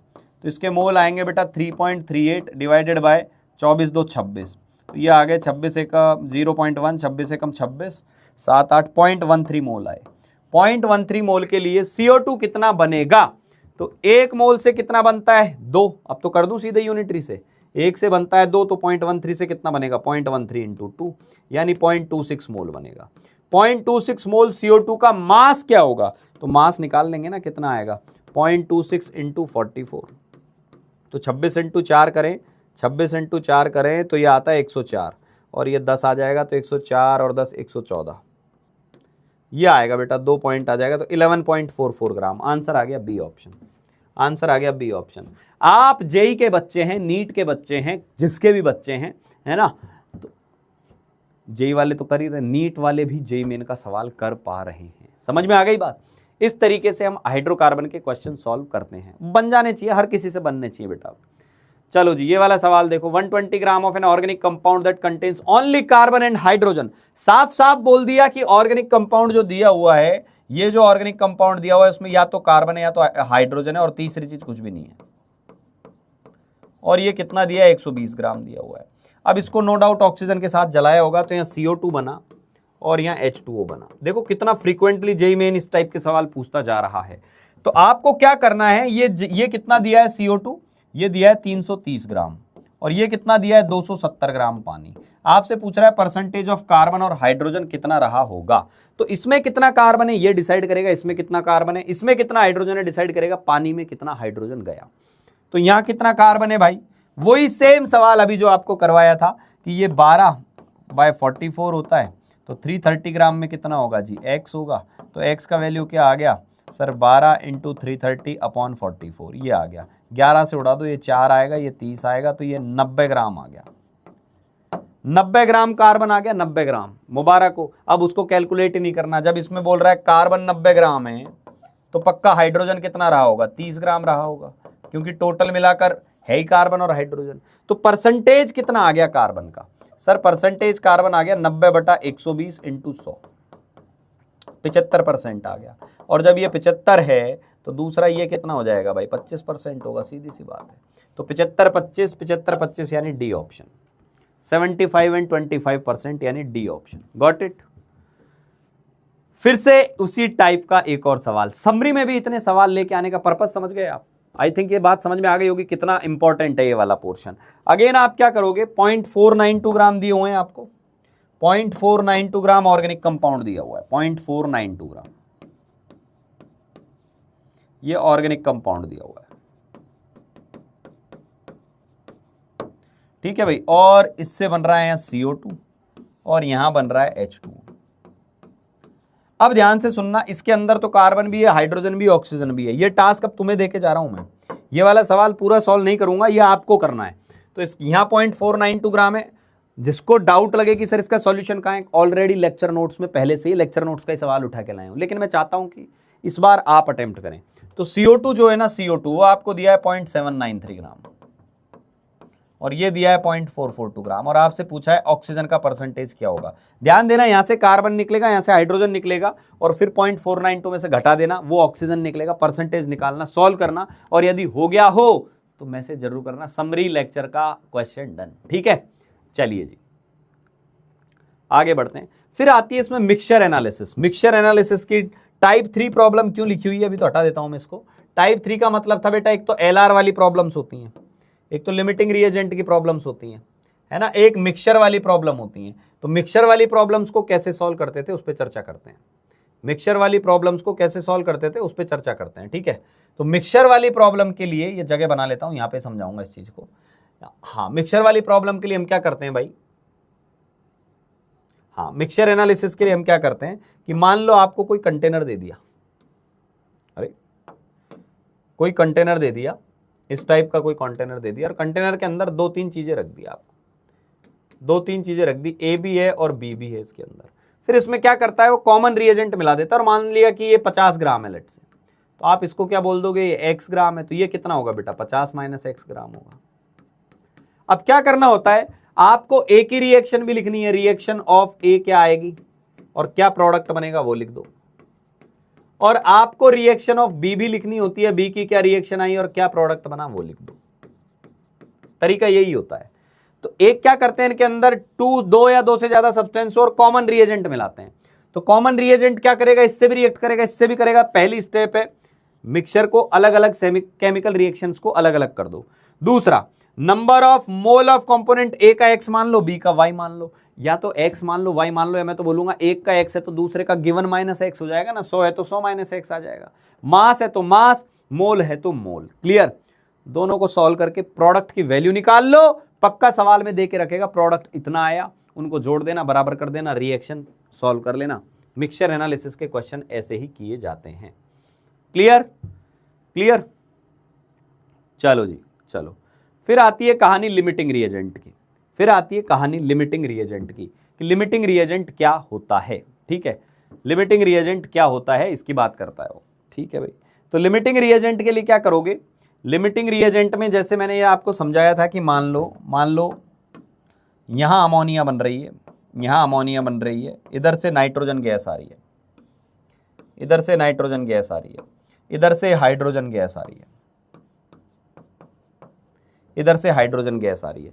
अब मान लो किसी कारणवश इनमें से कोई भी एक चीज जल्दी खत्म हो गई, तो जल्दी खत्म हो जाएगी तो रिएक्शन बंद हो जाएगी, अमोनिया बनना बंद हो जाएगा। इसका मतलब जो जल्दी खत्म हो जाता है, मान लो नाइट्रोजन आपके पास लिमिट में था, कम था, नाइट्रोजन पहले खत्म हो गया, कंज्यूम्ड फर्स्ट हो गया, मान लो ऐसा कुछ आया। ये सवाल देगा आपको, ये हम पहले से ही नहीं लिख रहे हैं, क्वेश्चन में गिवन होगा। तो क्या अमोनिया अभी भी बनेगा? नहीं, रुक जाएगा। इसका मतलब नाइट्रोजन ये डिसाइड करेगा कि अमोनिया कितना बना। तो लिमिटिंग रिएजेंट क्या होता है, एक ऐसा रिएजेंट, लॉर्ड कॉन्सेप्ट में इसको बोलता था, पूरी रिएक्शन को यही डिफाइन करता है, ये लिमिटिंग रिएजेंट कहलाता है। तो लिमिटिंग रिएजेंट को पता कैसे करते थे, how to find LR, how to find LR, ये आता था, याद हो तो हाउ टू फाइंड LR का क्या तरीका था, कौन बनेगा LR, कौन बनेगा LR में हम क्या करते थे, आपको क्या करना होता था, सबसे पहले step one find out moles of given reactant, mole निकाल लो, find out moles of given reactant, mole निकाल लो। उसके बाद क्या करोगे, स्टेप टू में क्या करते थे बेटा, divide moles bye stoichiometric coefficient, divide moles bye stoichiometric coefficient, stoichiometric coefficient. ठीक है, जिसका भी छोटा नंबर आ रहा है यहां से, जो smaller the number, smaller the number, smaller the number, वही LR हो जाएगा, वही LR हो जाएगा। ये बात याद है, जिसका छोटा नंबर होगा वही क्या बन जाएगा, लिमिटिंग रिएजेंट बन जाएगा। Smaller the number it will be LR। ठीक, तो जैसे अपने को ये सवाल दिया है यहां पर, मैं इसको यहां ले लेता हूं, थोड़ा सा इधर ले लेता हूं इस सवाल को। अच्छा, जब जब गैस आ जाए ना, तो मैंने आपको ये कहानी बताई हुई है कि गैस के केस में, गैस के केस में आप क्या कर सकते हैं, वॉल्यूम को भी मोल की तरह ट्रीट कर सकते हो। तो जैसे यहां दिया है नाइट्रोजन दी हुई है, साथ में हाइड्रोजन भी दी हुई है और अमोनिया भी बन रहा है। आपको बोला बेटा नाइट्रोजन जो है वो 100 ml है और ये कितना दिया है, 700 ml है। जल्दी से बताओ LR कौन होगा। LR क्या इनको देख के बता दे 100 छोटा है, नहीं नहीं नहीं, इनको देख के नहीं बताना। हम क्या करेंगे, पहले तो मैंने बोला मोल निकाल लो, पर गैस के केस में वॉल्यूम दिया तो वॉल्यूम से बता सकते हो। तो यहां क्या आ जाएगा 100/1 और ये क्या आएगा 700/3, तो ये तो 200 पॉइंट कुछ आ जाएगा, है ना, ये तो ऐसा कुछ आता चला जाएगा। तो कौन आया, LR, नाइट्रोजन आया। LR कौन आ गया, नाइट्रोजन आ गया। तो अमोनिया कितना बनेगा, कौन डिसाइड करेगा, नाइट्रोजन करेगा। यानी हाइड्रोजन के मोल से अमोनिया के मोल नहीं निकाल ले, हाइड्रोजन के वॉल्यूम से अमोनिया का वॉल्यूम डिसाइड नहीं करेंगे, नाइट्रोजन के वॉल्यूम से करेंगे। तो इसके एक से ये कितना बनता है 2, तो 100 से कितना बनेगा 200। तो अमोनिया तो बनेगा भाई 200, अमोनिया बनेगा 200। तो या तो आंसर आएगा A या तो आंसर आएगा C। अब उसने एक चीज और पूछी है, अमोनिया भी बताओ और फाइनल टोटल वॉल्यूम कितना बचा। तो फाइनल टोटल वॉल्यूम में एक बात का ध्यान देना बेटा, फाइनल टोटल वॉल्यूम में हम बात करते हैं, एक तो ये कितना बना वो तो आएगा ही आएगा। वॉल्यूम ऑफ अमोनिया कितना आ जाएगा बेटा, वॉल्यूम ऑफ अमोनिया कितना आ गया 200 ml आ गया, ये तो सभी को क्लियर है, 100 से 200 आ जाएगा। हाइड्रोजन कितना खर्च हुआ ये भी पता करो। तो ये जो हम लिखते हैं ना, ये रेशियो वाला जो सवाल लिखते हैं ऐसे VH2/3, ये हमेशा आते हैं कितने रिएक्ट कर गए डिवाइडेड बाय, ये किससे निकालेंगे, ये भी नाइट्रोजन से निकालेंगे। तो हाइड्रोजन कितना खर्च होगा बेटा, ये 1 खर्च होता है तो 3 गुना खर्च होता है, यानी 100 खर्च होगा तो हाइड्रोजन कितना आ जाएगा, यहां से 300 आ जाएगा। 300 रिएक्ट कर गया, 300 ml तो रिएक्ट कर गया। तो बचा कितना, हाइड्रोजन बचा कितना आपके पास, तो था कितना सर 700 था, तो बचा कितना 300 चला गया, तो कितना बचा 400 बचा। तो क्या 400 ही बचा क्या टेस्ट ट्यूब में, नहीं 400 ये बचा और 200 ये भी तो बन गया, ये भी दिखेगा, तो टोटल 600 आएगा, फाइनल वॉल्यूम 600, तो आंसर आ जाएगा A। ये LR का कॉन्सेप्ट है, ये कॉन्सेप्ट ऑफ LR है। क्लियर। अब जैसे ये सवाल आपको दिया हुआ है कि 36 gram of A and 56 gram of B are allowed to react, which of the following statements are correct. जल्दी सॉल्व करेंगे, जल्दी से सभी लोग सॉल्व करेंगे। ये पानी भाई ताजा है, फ्रेश है, पानी फ्रेश है ये।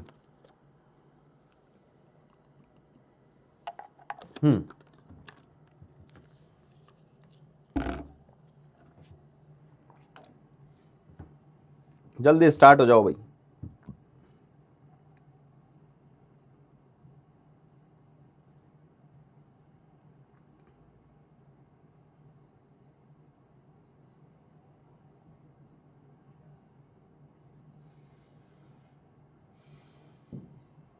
हाँ जी,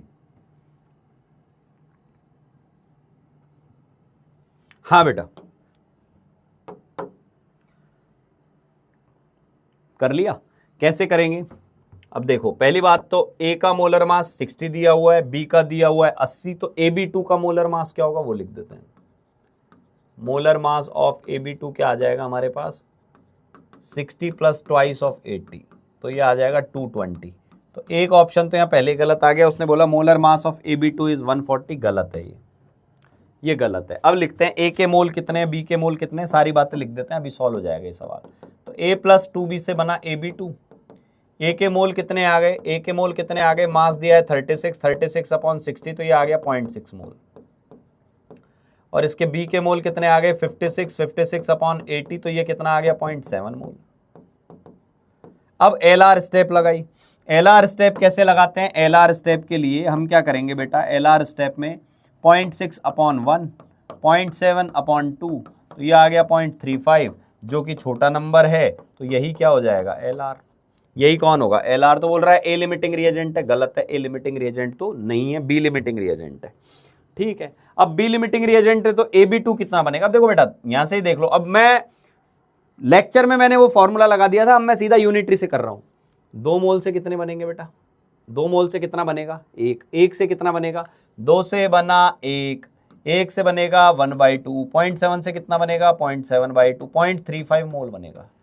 मतलब ऐसे टिप्स पे होना चाहिए सवाल। 0.35 मोल बनेगा तो मास क्या आएगा इसका? मास क्या आ जाएगा? तो आप क्या करोगे? 0.35 इंटू इसका मोलर मास 220 आ रहा है, इसको सॉल्व करोगे 77 आएगा। बोल रहा है 77 बनेगा, बिल्कुल सही है, बिल्कुल सही है। अब यहां से देखो, इसके 2 मोल से ये कितना खर्च होता है? 1 खर्च होता है। इसके 2 मोल से कितना खर्च होता है? 1 खर्च होता है। 2 से होता है 1, B से हम A निकाल रहे हैं ना, तो ये 2 से कितना होता है? 1, 1 से कितना खर्च होगा? 1/2, 0.7 से कितना खर्च होगा? 0.7/2, यानी 0.35 मोल रिएक्ट करेंगे, 0.35 मोल रिएक्टेड। तो बचा कितना बेटा? लेफ्ट मोल कितने आ गए? A के, तो बचे हुए मोल आ गए आपके पास 0.6 माइनस 0.35, 0.25 मोल आ गए। 0.25 मोल आ गए, तो बचा हुआ मास क्या आ गया? A का। तो मास क्या आ जाएगा बेटा? मोल इंटू मोलर मास, और मोलर मास कितना है इसका? 60 इंटू 0.25 करोगे 15 ग्राम आएगा। तो ये भी सही है कि A का 15 ग्राम बच जाता है, तो B एंड D यानी आंसर आ जाएगा D। Got it? चलो, ये होमवर्क में है। ये जो मैं होमवर्क दे रहा हूं ये वापस से आपको घर पे करने हैं, और इनके सॉल्यूशन के लिए कोई अलग वीडियो नहीं आएगी, ऑलरेडी लेक्चर्स में जाके आपको देखनी पड़ेगी। ठीक है जी, ये भी आपको होमवर्क में देके जा रहा हूं, ये भी होमवर्क में देके जा रहा हूं। तो ये एलआर का कॉन्सेप्ट था जी, ये एलआर का कॉन्सेप्ट था। फिर आती है सीक्वेंशियल रिएक्शन। ये भी मैंने बड़ी प्यारी चीज आपको पढ़ाई थी। सीक्वेंशियल रिएक्शन क्या होती है कि ये एक रिएक्टेंट है, इस रिएक्टेंट से एक प्रोडक्ट बना, ये वाला, यहां से यहां तक ये रिएक्शन अभी प्रोडक्ट बन गया। ये प्रोडक्ट अब अगली रिएक्शन का रिएक्टेंट बन गया, तो ये आगे चला गया। यानी पहले इस वाले का प्रोडक्ट निकालो, इस प्रोडक्ट को अगले का रिएक्टेंट बना दो, इसको पाइपलाइन रिएक्शन बोलते हैं। जैसे ए से बना बी, बी से बना सी, तो आपको कॉमन पॉइंट पकड़ना है दोनों रिएक्शन में, उसके मोल निकालने, उसी से गाड़ी चलेगी। मान लो सी दे के ए पूछ लिया, तो सी से ए डायरेक्ट पहुंच ही नहीं पाओगे, पहले सी से बी निकलेगा, फिर बी से ए निकलेगा, इस तरीके से गोल गोल चलते जाएंगे। इसी को हम सीक्वेंशियल रिएक्शन बोलते हैं। ठीक है बेटा, चलिए जी। अब देखो, आपको नोट्स तो लिखने नहीं है, ये तो समरी लेक्चर है, तो मैं बस आपको वापस से ले आया हूं लिख के चीजों को, लेकिन आपको लिखनी नहीं है, आप सवालों पे फोकस करें। कैसे करते हैं इनको? तो ये सवाल दिया हुआ है, एक बार परसेंटेज यील्ड पढ़ लें तब कर पाएंगे इसको। ये वाला सवाल करो, जैसे ये वाला सवाल करो, ये वाला क्वेश्चन करेंगे सभी लोग। Calculate mass of carbon required to produce enough carbon monoxide gas for the complete reduction of 1.6 kilogram of hematite. चलो बताओ भाई, कार्बन की कितनी जरूरत पड़ेगी यदि Fe2O3 का मास आपको 1.6 kg दिया हुआ है? पहली बात तो 1.6 kg को ग्राम में बदल लो, तो ये कितना आ जाएगा बेटा? 1600 ग्राम आ गया। 1600 ग्राम ये देके आपसे कार्बन पूछ रहा है, कैसे चलोगे? सर सीधी सी बात है, कार्बन से बन रहा है CO, वो CO यहां काम आ रहा है, और फिर Fe2O3 का, यानी हमें अल्टीमेटली कार्बन तक जाने के लिए CO की गर्दन पकड़नी पड़ेगी। अब तो देखो यार, मोल निकाल लो एक बार, Fe2O3 के मोल कितने आ रहे हैं? Fe2O3 के मोल कितने आ रहे हैं? तो Fe2O3 का मोलर मास निकालो पहले। तो मोलर मास ऑफ Fe2O3 क्या आएगा? मोलर मास ऑफ Fe2O3 क्या आ जाएगा बेटा? 56, 56, 112, 112 और 48, 160 आ रहा है। तो इसके मोल कितने आ गए? 1600/160, यानी 10 मोल आ गए। अब 10 मोल आपको दिया है Fe2O3, तो CO के कितने मोल होंगे? सीधे लिख दूं, इसका 1 होगा तो इसके 3 होंगे, तो इसके 10 मोल होंगे, तो CO के मोल 30 हो जाएंगे, 30 मोल आ जाएंगे। और जब बेटा कार्बन के मोल जितने होंगे उतने CO के होंगे, तो कार्बन के मोल भी कितने आएंगे? 30 मोल आएंगे। देखा कितना आसान हो गई ये चीजें। और कार्बन के मोल 30 आएंगे, तो मास क्या आ जाएगा? 30 इंटू इसका मोलर मास जो कि 12 होता है, तो 360 ग्राम कार्बन की हमें जरूरत पड़ेगी। ये सीक्वेंशियल रिएक्शन है, बिल्कुल आसान रिएक्शन। ठीक है जी, ये आपको वापस से घर के लिए दे रहा हूं मैं, ये वाला सवाल घर से करके लाना है। अटेम्प्ट हर कोई करेगा, नहीं होता है तो इसका सॉल्यूशन लेक्चर में कहीं ना कहीं छिपा हुआ है, आपको जाके ढूंढना है। सवाल इतना सा है कि x और y रिएक्ट करके H3Y2 बना रहे हैं, x और y रिएक्ट करके X3Y2 बना रहे हैं, साथ के साथ दिया हुआ है x के मोल दिए हुए हैं। अच्छा, ये X3Y2 फिर फर्दर z से रिएक्ट कर रहा है। पहली बात तो रिएक्शन अनबैलेंस्ड है, बैलेंस करना। सवाल ये वाले करने हैं बेटा, ये लेक्चर्स के वो इंपॉर्टेंट सवाल छांट के लाए हूं, जो वापस कर लोगे तो कॉन्सेप्ट हमेशा के लिए मक्खन हो जाएगा। x के मोल दिए, y के मोल दिए, यानी पहले LR पता कर, फिर पता कर X3Y2 कितना बना। फिर ध्यान देना, X3Y2 यहां यूज होगा, z के मोल 1 दिए हुए हैं, फिर अगले वाले में LR यूज कर, फिर बता X3Y2 Z2 कितना बना।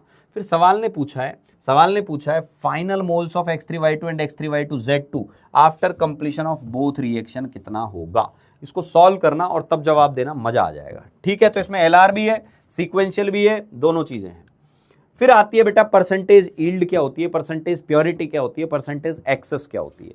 परसेंटेज यील्ड याद हो तो मैंने आपको समझाया था, मशीन खराब है, समझ में आ गई बात, यानी जितना अमाउंट बनना चाहिए था उससे कम बनेगा। तो परसेंटेज यील्ड का मैंने आपको फॉर्मूला लिखवाया था, परसेंटेज यील्ड लिखवाया था, कितना बना डिवाइडेड बाय कितना एक्सपेक्टेड था, अब एक्सपेक्टेड जितना था उससे तो कम ही बनेगा, इनटू 100 कर देंगे, परसेंटेज यील्ड आ जाएगी। तो यहां पे मैंने सवाल करने के दो तरीके बताए थे आपको, दो तरीके बताए थे परसेंटेज यील्ड वाले सवाल करने के। कैसे बताए थे, ध्यान से देखना। मैंने बताया था कि जैसे तरीके से लेता हूं अभी, कि मान लो मैंने कोई रिएक्शन दी बेटा, a + 2b gives 3c, a + 2b gives 3c। ध्यान से सुनना, मान लो मैंने आपको बोला, कि यार इसके ना लेट्स से 4 मोल लिए हुए हैं, इसके 4 मोल लिए हुए हैं और 60% यील्ड दी हुई है, तो बताइए सी के कितने मोल बनेंगे। तो मैंने क्या बोला था कि पहले बिना परसेंटेज यील्ड को सोचे हुए, यानी 100% यील्ड मानते हुए एक बार एक्सपेक्टेड आंसर निकाल लो। कैसे निकालेंगे सर, 2 से बनेगा 3, 1 से बनेगा 3/2, ये तो अपना स्टैंडर्ड मेथड आ गया। 2 से बनेगा 3, 1 से बनेगा 3/2, 4 से बनेगा 3/2 इंटू 4, या अपने मेथड से चल लेता हूं, NB/2 NC/3। तो सी के मोल कितने आएंगे बेटा, 3/2 इंटू NB। तो NB के मोल दिए हुए हैं आपको 4, तो बेटा ये बनेंगे 6 मोल। 6 तो बनने चाहिए थे, लेकिन मशीन खराब है। मशीन खराब होती है तो दो बातें होती हैं, प्रोडक्ट एक तो कम बनता है, तो यानी जो आपका आंसर आ रहा है उसको और कम कर दो। एक और बात बताई थी मैंने कि मान लो प्रोडक्ट के मोल दे दिए जाएं और पूछ ले रिएक्टेंट कितना था, मशीन खराब है तो रिएक्टेंट में ज्यादा अमाउंट मिलाना पड़ेगा, तो यानी उसको उल्टा कर देना, जो भी रिएक्टेंट का आंसर आया उसको इंक्रीज करना पड़ेगा, क्योंकि सप्लाई ज्यादा देनी पड़ेगी। तो यहां तो प्रोडक्ट पूछा है ना, तो प्रोडक्ट कम कर दो। तो आप बोलोगे एनसी एक्चुअल कितना आएगा, रियल में आंसर क्या आएगा, तो रियल में कम आएगा। कितना आएगा, 6 का 60% आएगा सर, तो 3.6 ग्राम आ गया, सॉरी 3.6 मोल आ गया, आई एम सॉरी 3.6 मोल आ गया, ये आ गया। अब मान लो यही सवाल मैंने लिया होता और उल्टा किया होता। मान लो, ध्यान से सुनना, मैंने बोला होता बेटा a + 2b गिव्स 3c।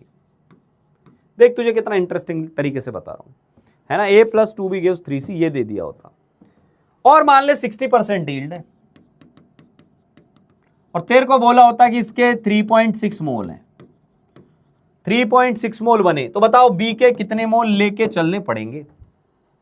अब क्या करेंगे, सेम तरीका कि सर ये 3 है तो ये 2 है तो ये 1 है तो ये 2/3 होगा, और ये 2/3 है तो 3.6 के लिए मोल निकाल लेंगे, यानी कितने मोल आएंगे, NB/2 NC/3। ये सवाल अलग है, इसमें प्रोडक्ट दे दिया, रिएक्टेंट पूछा, इसमें रिएक्टेंट दे दिया, प्रोडक्ट पूछा था।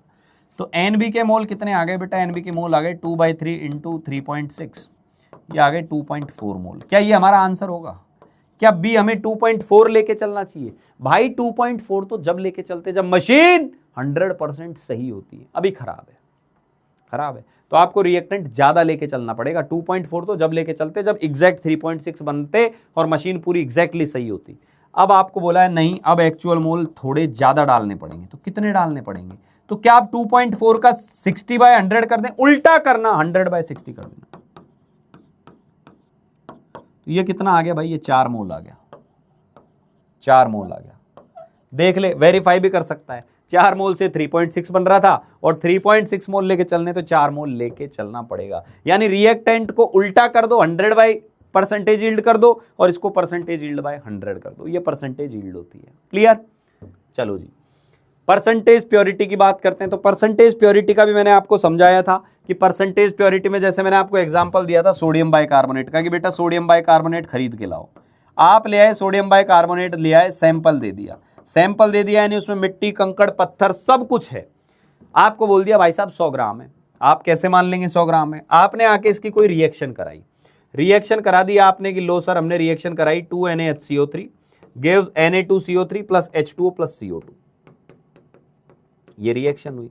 आपने CO2 का मोल निकाल लिया यहां से, तो CO2 का जो मोल निकाला उससे सोडियम बाइकार्बोनेट का मोल आ जाएगा, और जो सोडियम बाइकार्बोनेट का मोल आएगा वही रियल मोल होगा, वही रियल मास होगा जो रिएक्शन में पार्टिसिपेट करता है। तो प्योर सब्सटेंस कौन सा होता है? प्योर सब्सटेंस वो होता है जो केमिकल पार्ट जो रिएक्शन में पार्टिसिपेट करता है। तो हम एक्चुअल अमाउंट निकाल लेंगे, सैंपल का अमाउंट निकाल लेंगे, और यहां से हम परसेंटेज प्योरिटी लिख देंगे। क्या आ जाएगी? परसेंटेज प्योरिटी होगी बेटा, परसेंटेज प्योरिटी होगी मास ऑफ, या अमाउंट लिख दो, अमाउंट में मास भी आ गया, वॉल्यूम भी आ गया, मोल भी आ गया, सब कुछ आ गए।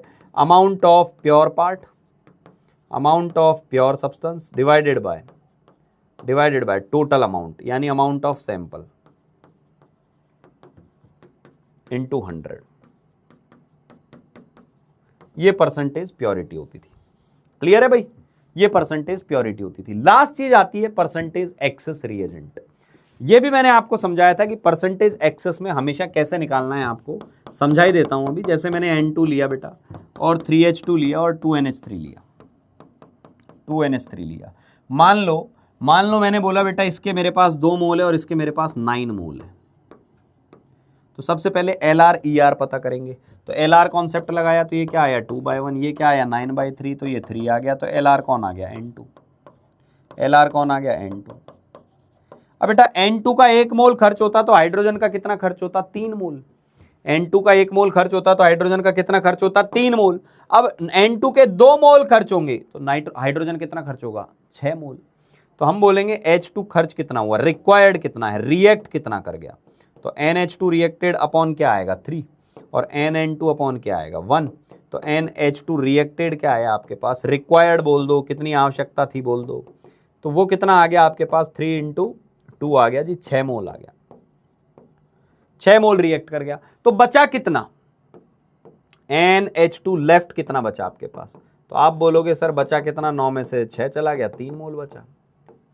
तो यही तो एक्स्ट्रा अमाउंट है। तो परसेंटेज एक्सेस जब भी लेते हैं ना, तो बच्चे परसेंटेज एक्सेस में क्या गलती करते हैं, ऊपर तो वो लिख देते हैं कि एक्स्ट्रा अमाउंट 3 है, लेकिन शुरू में पूरे 9 रख देते हैं। वो गलती कर देते हैं। 9 नहीं, एक्स्ट्रा किससे? 9 से ज्यादा था क्या? 3 नहीं, 6 से ज्यादा था। तो परसेंटेज एक्सेस होता है एक्सेस रिएजेंट डिवाइडेड बाय कितना रिक्वायर्ड था। रिक्वायर्ड था 6 × 100, तो 50% एक्सेस आ जाएगी।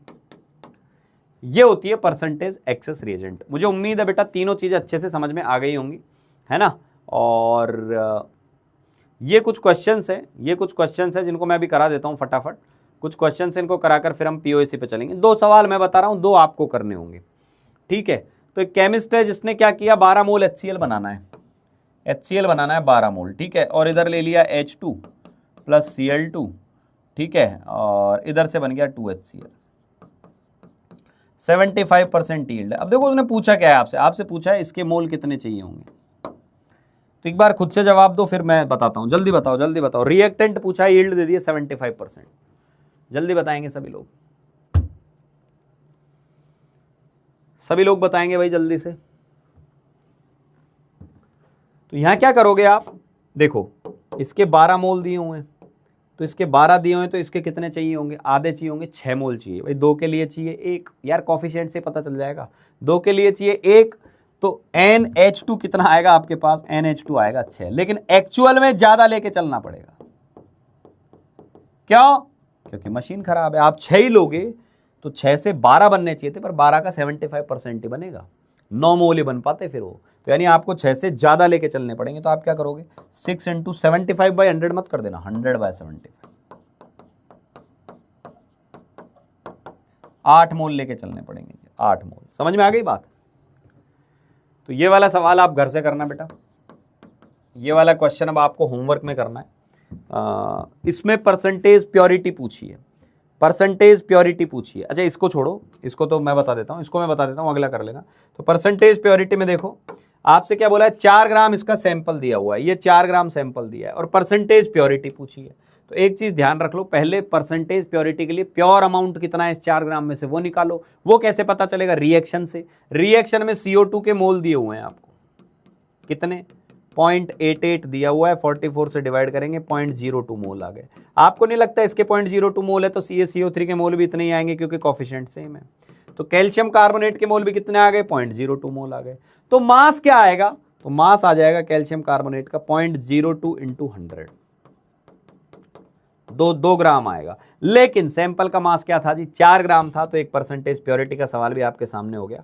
परसेंटेज प्योरिटी क्या आ जाएगी, 2 ग्राम प्योर है, 4 ग्राम सैंपल है, 50% प्योरिटी आ जाएगी। आंसर बी होगा। Got it. ये परसेंटेज प्योरिटी का सवाल है, ये आप घर से करना बेटा, ये घर से करना। 80% प्योर है, प्योरिटी का सवाल है, घर से करना। ये वाला क्वेश्चन भी आपको घर से करना है, परसेंटेज एक्सेस बतानी है। मैंने आपको परसेंटेज एक्सेस का एक एग्जांपल करा दिया है, ये आपको घर से करने हैं। घर से करने के लिए क्यों दे रहा हूं कि जब आप समरी भी देख लेंगे ना, समरी देखने के बाद भी क्वेश्चन एक बार कर लेंगे तो एकदम ताला लग गया उस चैप्टर पे, अब उसमें कभी दिक्कत नहीं आने वाली। ठीक है, चलिए जी आगे बढ़ते हैं। एक होता है प्रिंसिपल ऑफ एटॉमिक कंजर्वेशन। क्या होता है प्रिंसिपल ऑफ एटम कंजर्वेशन? कुछ नहीं है, law of conservation of mass पर बेस्ड है। ठीक है, law of conservation of mass पर बेस्ड है। क्या कहता है ये बोलता है कि कोई भी एटम दुनिया में ना तो पैदा हो सकता है ना उसको खत्म किया जा सकता है। वो रिएक्टेंट में किसी फॉर्म में, प्रोडक्ट में किसी और फॉर्म में आएगा, पर दोनों तरफ एटम्स का नंबर सेम होगा। तो इसको अप्लाई करना आना चाहिए। अप्लाई कैसे करते हैं? जिस एटम पर आपको पीओएसी लगाना है, जिस भी एटम पर पीओएसी लगाना है, तो आप क्या करोगे बेटा, मैं स्टेप बाय स्टेप समझा दे रहा हूं। जैसे मुझे मान लो दिया हुआ है, कोई भी रैंडम रिएक्शन दी हुई है, मुझे रैंडम रिएक्शन दी हुई है, let's say NaHCO3 gives Na2CO3 plus CO2 plus H2, और मुझे नहीं पता यार ये बैलेंसिंग है नहीं है, मुझसे बैलेंस नहीं हो रही। तो मैं क्या करूंगा बेटा, मैं क्या करूंगा, इसके अंदर पीओएसी लगाऊंगा। लेट्स से मेरे को बोल दिया कि सोडियम पर पीओएसी लगाओ, तो सोडियम कहाँ कहाँ है, एक तो यहाँ है, एक यहाँ है। तो मैं कैसे पीओएसी लगाऊंगा, मैं लिखूंगा रूल कैसे लगाऊंगा, देखो Na पर पीओएसी लगानी है मुझे, Na पर, तो मैं क्या लिखूंगा, सोडियम कार्बोनेट बाइकार्बोनेट के मोल इनटू, मुझे तो सोडियम के मोल पता करने हैं ना, तो सोडियम के मोल एटॉमिसिटी से मल्टीप्लाई होके आएंगे तो यह आएगा 1, और सोडियम कार्बोनेट के मोल इनटू, अब सोडियम कितने हैं इसके अंदर 2 है, तो एक रिलेशन ये आ गया, एक रिलेशन ये आ गया। कल को कोई बोल दे कार्बन पर पीओएसी लगाओ, कार्बन पर पीओएसी लगाओ, तो कार्बन कहाँ कहाँ है, कार्बन यहां भी है। अब ये दूसरे कलर से कर देता हूं, कार्बन पर लगाने के लिए मैंने वापस इसको ग्रीन मार्क किया, और कार्बन को यहां भी ग्रीन किया, और CO2 में भी है कार्बन, कार्बन जहां जहां है वहां पीओएसी लगाई। तो कार्बन देखो पहले वाले में कितना है, तो मैं बोलूंगा सोडियम बाइकार्बोनेट इनटू कार्बन कितना है 1, इधर सोडियम कार्बोनेट इनटू कार्बन कितना है, कार्बन कितना है 1, इधर क्या लिखूंगा मैं, CO2 इनटू कार्बन कितना है 1। एक रिलेशन यहां से आ गया जी कि सोडियम बाइकार्बोनेट के मोल सोडियम कार्बोनेट प्लस CO2 के मोल के बराबर होंगे। इस तरीके से समझ में आ गई। इस तरीके से हम इसका सेटअप लगा सकते हैं, ये पीओएसी होती है। जैसे आपको ये एक सवाल करवाया था मैंने, मेरे को अभी भी याद है कि पोटेशियम ऑक्सलेट दिया हुआ है K2C2O4, K2C2O4, जिसका मोलर मास आप निकालेंगे तो 78 प्लस 24 प्लस 96, तो 24 प्लस 64, ये हो गया अपना 90 प्लस 78, तो ये कितना आ जाएगा, 90 प्लस 78 करोगे 39 प्लस 39 78 और 24 और 64, तो ये 8 4 12 4 16 7 1 8 2 10 6 16 166 आएगा इसका मोलर। तो ये आपको दिया हुआ है कि K2C2O4 को बहुत सारी मल्टीपल स्टेप्स के थ्रू, अब देखा क्या लिखा है, मल्टी स्टेप सिंथेसिस, ऐसी चीजों में जहां समझ नहीं आ रहा रिएक्शन क्या है, पीओएसी ठोक देने का। तो K2C2O4 से बहुत सारी रिएक्शंस के बाद ये बनाया K2ZN3FeCN6 ट्वाइस। और इसमें सवाल ने ही एक बात आपको बोल दी कि कार्बन, भाई कार्बन एटम जो है ना वो क्या है, उस पर पीओएसी आप लगा सकते हैं। तो आप क्या करेंगे, कार्बन को पकड़ लो, कार्बन कहाँ कहाँ है, कार्बन इसमें भी है, कार्बन उसमें भी है, दोनों को पकड़ लिया। तो इसमें कार्बन पर पीओएसी लगाएंगे तो क्या लिखोगे, K2C2O4 के मोल इनटू कार्बन के एटम कितने हैं 2, और इस कॉम्प्लेक्स को मैं कॉम्प्लेक्स लिख दे रहा हूं, इनटू इसके कार्बन के एटम कितने हैं, या 6 हैं और 2 वहां, तो 12 हैं। तो बेटा K2C2O4 के मोल निकाल लो पहले, तो इसके मोल कितने आ जाएंगे, मास अपॉन मोलर मास, तो इसका मोलर मास 166 से आएंगे 0.06 मोल। तो यहां रख दिया 0.06 इंटू 2 कॉम्प्लेक्स के मोल इंटू 12। तो यहां से कॉम्प्लेक्स के जो मोल हैं वो क्या आ गए भाई आपके पास, कॉम्प्लेक्स के मोल आ गए आपके पास 0.01 मोल आ गए। अब 0.01 मोल आ गए, आपसे बोला है नहीं उसका मास बताओ, तो मास के लिए उसके मोलर मास से मल्टीप्लाई करेंगे। इसका मोलर मास मैं आपको बता दूं थोड़ा बड़ा सा आता है, इसका मोलर मास निकालना पड़ेगा, Zn का 65 होता है, तो इसका जो मोलर मास आता है ना, इसका मोलर मास आता है 697। तो आप इसका मास निकाल सकते हैं, मास क्या आ जाएगा बेटा 0.01 इंटू 697, क्या आ जाएगा 6.97 ग्राम। आंसर आ गया सी। ये पीओएसी हो गया, ये पीओएसी हो गया। ये सवाल आप लोग करना आप घर से, ये होमवर्क में दे रहा हूं आपको, ये मैंने पीओएसी के क्वेश्चन दे दिए, करने हैं आपको, ठीक है। चलिए जी आगे बढ़ा जाए, आगे बढ़ा जाए। फिर आते हैं पैरेलल रिएक्शन। पैरेलल रिएक्शन में भी एक ही तरीका था। पैरेलल रिएक्शन का मतलब क्या होता है कि आपने कार्बन की ऑक्सीजन से रिएक्शन कराई और वहां से दो दो चीजें बनना चालू हो गई, CO भी बन गया, CO2 भी बन गया, है ना। आयोडीन की कराई क्लोरीन के साथ, दो दो तरीके की चीजें बन गई वहां पर, ICl भी बन गया, ICl3 भी बन गया। इस तरीके की रिएक्शंस को कैसे डील करते हैं बेटा, पीओएसी से लगाते हैं। पीओएसी लगाओ, सॉल्व करो, दोनों एटम्स पर पीओएसी लगा देते हैं, ठीक है। जैसे ये वाला सवाल दिया हुआ है, इसको सॉल्व करके बता देता हूं। जैसे I2 भी दिया हुआ है और Cl2 भी दिया हुआ है, तो I2 और Cl2 से जो भी पैरेलल रिएक्शन का सवाल लगे उनको एक साथ लिख दो कि ये ICl भी बना, ICl3 भी बना। फिर क्या करना होता है बेटा, इसको मान लेंगे X मोल, इसको मान लेंगे Y मोल। I2 के मोल कितने हैं, I2 के मोल आप निकालेंगे तो इसके मोल आएंगे mass upon molar mass. I का मास होता है 127, तो I2 का क्या होगा 254, तो मोल कितने आ जाएंगे 254 अपॉन 254, 1 मोल आ गया। क्लोरीन के कितने आ गए, क्लोरीन के मोल आप निकालेंगे ना तो क्लोरीन के आएंगे 85.2 डिवाइडेड बाय 71, ये आएंगे बेटा 1.2 मोल, 1.2 मोल। क्लियर, बहुत बढ़िया। अब आप क्या करो, एक बार I पर पीओएसी लगा दो, एक बार Cl पर पीओएसी लगा दो। तो I पर देखो कैसे लगाओगे, I पर कैसे लगाओगे, तो आयोडीन के मोल कितने हैं 1 इंटू आयोडीन कितना है 2, या वैसे लिख देता हूं ताकि आपको थोड़ा ऐसा लगे। आयोडीन के मोल इंटू क्या करेंगे 2, उधर क्या करेंगे ICl के मोल इंटू क्या करोगे 1, ICl3 के मोल इंटू क्या करोगे 1, क्योंकि आयोडीन एक एक है उनके अंदर। वैल्यूज रख दो अब, तो I2 के मोल कितना था 1, तो 1 into 2 is equal to x into 1 plus y into 1, तो यानी x प्लस y, पहली बात तो 2 आएगा। अब जैसे ही आपको ये लगा तो आप बोलोगे अरे सर आंसर 1 हो जाएगा, भाई सभी का सम 2 है, ये भी 2 है, ये भी 2 है, ये भी 2 है, यानी ऑप्शन पूरा चेक करना पड़ेगा। अब क्या करो, Cl पर लगा दो, Cl पर पीओएसी लगा दो। Cl पर पीओएसी कैसे लगाएंगे, Cl2 के मोल, Cl2 के mole into 2 is equal to ICl के मोल इंटू 1 प्लस ICl3 के मोल इंटू 3, ये आएगा। क्लियर, तो Cl2 के मोल कितने हैं बेटा, Cl2 के मोल हैं 1.2, तो 1.2 इंटू 2, ये x into 1 plus y into 3, तो ये आ गया x plus 3y is equal to 2.4, x plus 3y 2.4। ये इक्वेशन नंबर 1, ये इक्वेशन नंबर 2। तो यहाँ से मैं 2 में से 1 घटा दूं तो ये क्या आ जाएगा 2y is equal to 0.4, y आ जाएगा 0.2 और y 0.2 आएगा तो x आएगा 1.8, तो 1.8 mole ICl and 0.2 mole ICl3। Answer आ गया भाई, आंसर आ गया। क्लियर, बी आंसर आ गया, है ना। ये वाला सवाल छोड़ देना, ये गलत सवाल है, इसको हटा ही देते हैं यहाँ से, ये हटा दिया मैंने, ठीक है भाई। अब चलते हैं सॉल्यूशन। सॉल्यूशन क्या होता है जी, सॉल्यूशन दो चीजों से मिलकर बनता है, एक को सॉल्यूट बोलते हैं, एक को सॉल्वेंट बोलते हैं। दोनों केमिकली नॉन रिएक्टिंग होने चाहिए, एक दूसरे से रिएक्ट नहीं करने चाहिए, मैंने सभी को अच्छे से पढ़ाया था। होमोजीनियस मिक्सचर होने चाहिए, है ना, और उनका कॉम्पोजिशन वेरिएबल हो सकता है कि पानी में चीनी मिलाई तो पानी और चीनी रिएक्ट नहीं करे, चीनी पानी में घुल गई, लेकिन चीनी 1 चम्मच में मिला सकते हो, 2 भी मिला सकते हो, 3 भी मिला सकते हो। तो इसके आधार पर हम क्या करते हैं, अलग अलग टाइप की कॉन्सेंट्रेशन टर्म्स पढ़ते हैं। तो कॉन्सेंट्रेशन क्या होती है बेटा, कॉन्सेंट्रेशन होती है एक रिलेटिव अमाउंट होती है, जिसमें हम ऊपर क्या लेते हैं अमाउंट ऑफ सॉल्यूट, ऊपर क्या लेते हैं अमाउंट ऑफ सॉल्यूट, नीचे क्या लेते हैं amount of solution, amount of solution, और इनटू क्या करते हैं 100।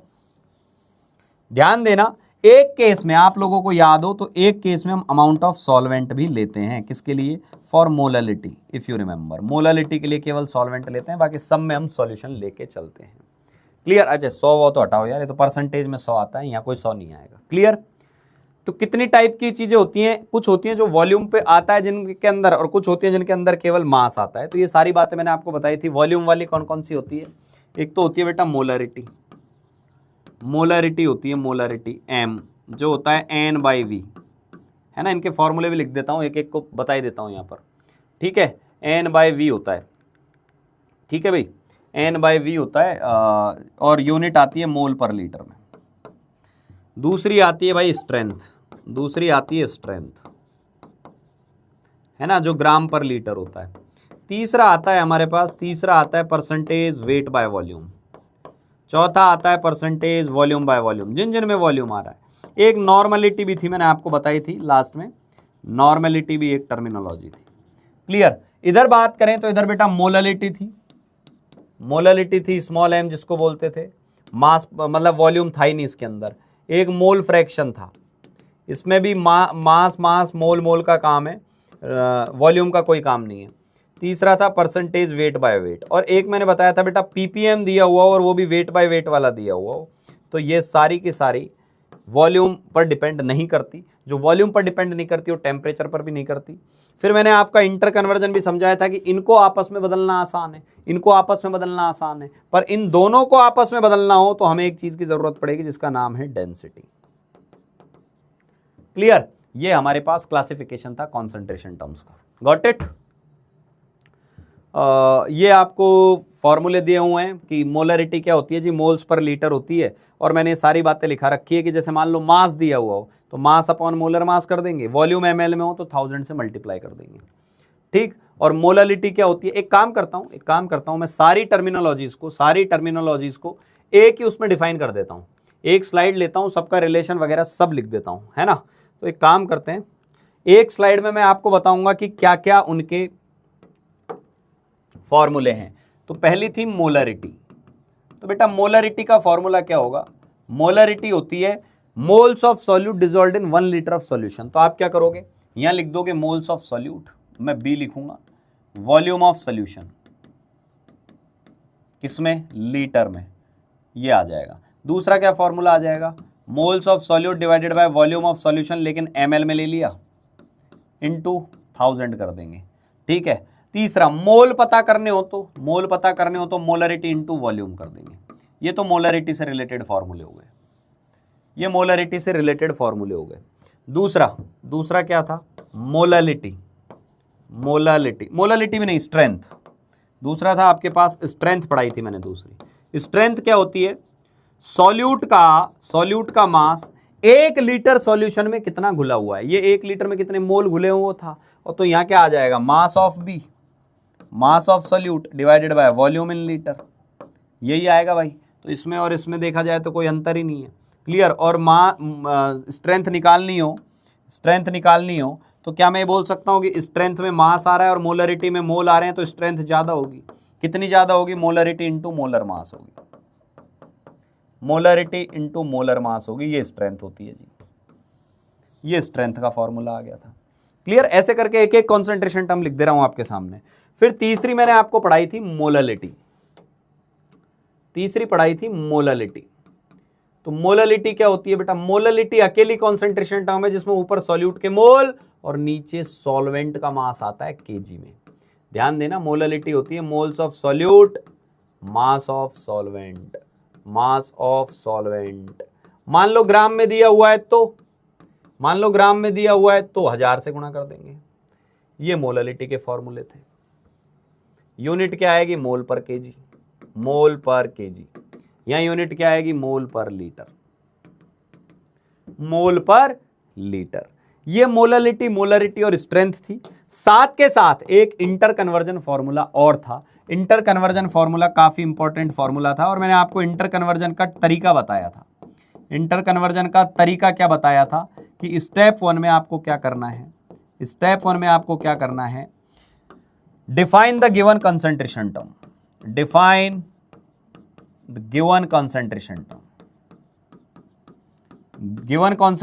को डिफाइन करो। स्टेप 2 में क्या करना है बेटा, use formula of asked concentration, जो पूछिए उसका फॉर्मूला यूज करो। समझ में आ गई बात। जैसे अच्छा कुछ ये तो एक तरीका हो गया, या फिर इंटर कन्वर्जन फॉर्मूला यूज करो। जैसे मोलालिटी का इंटर कन्वर्जन फॉर्मूला क्या है, molality into 1000 into D minus molarity into molecular weight of solute. याद आ रहा है, ये मोलालिटी का एक फॉर्मूला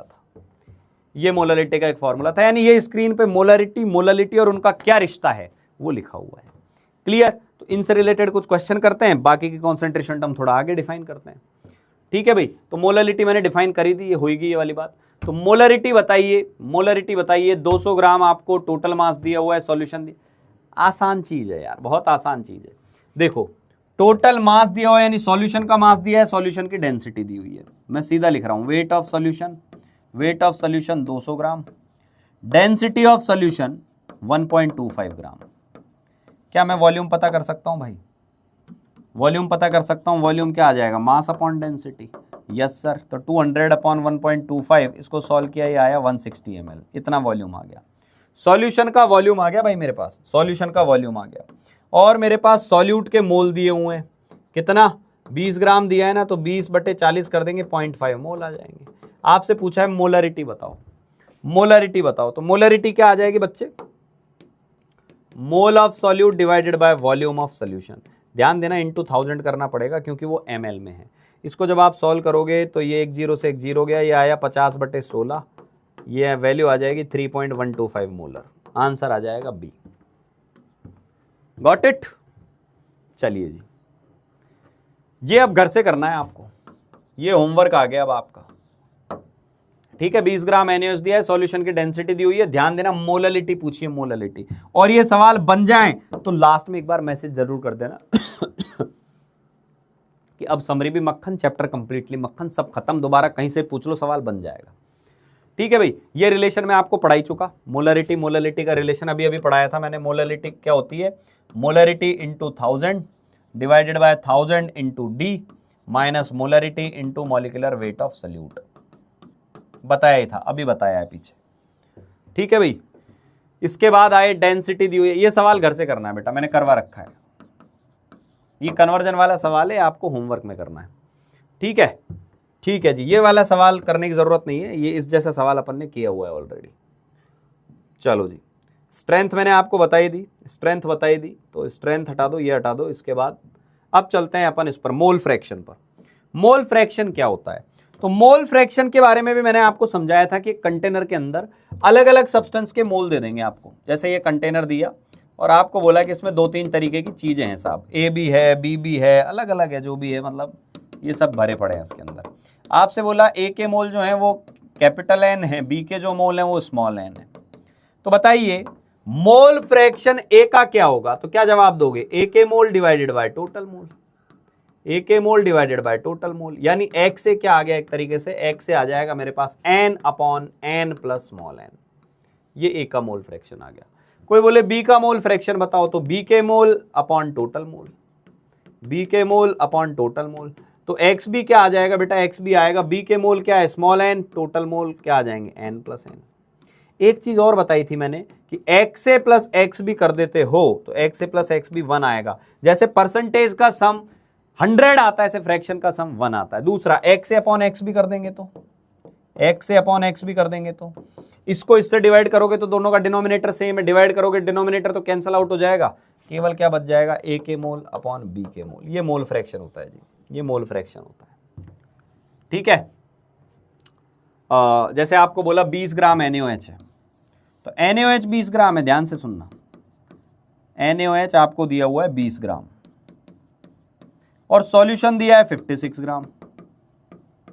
तो भाई NaOH के मोल तो यहां से आ जाएंगे, कितने आ जाएंगे? 20/40, कितने हो गए? 0.5 मोल। आपसे पूछा है मोल फ्रैक्शन NaOH का क्या है। अब यार सॉल्यूशन का कोई मोलर मास थोड़ी ना होता है, हमें क्या करना पड़ेगा?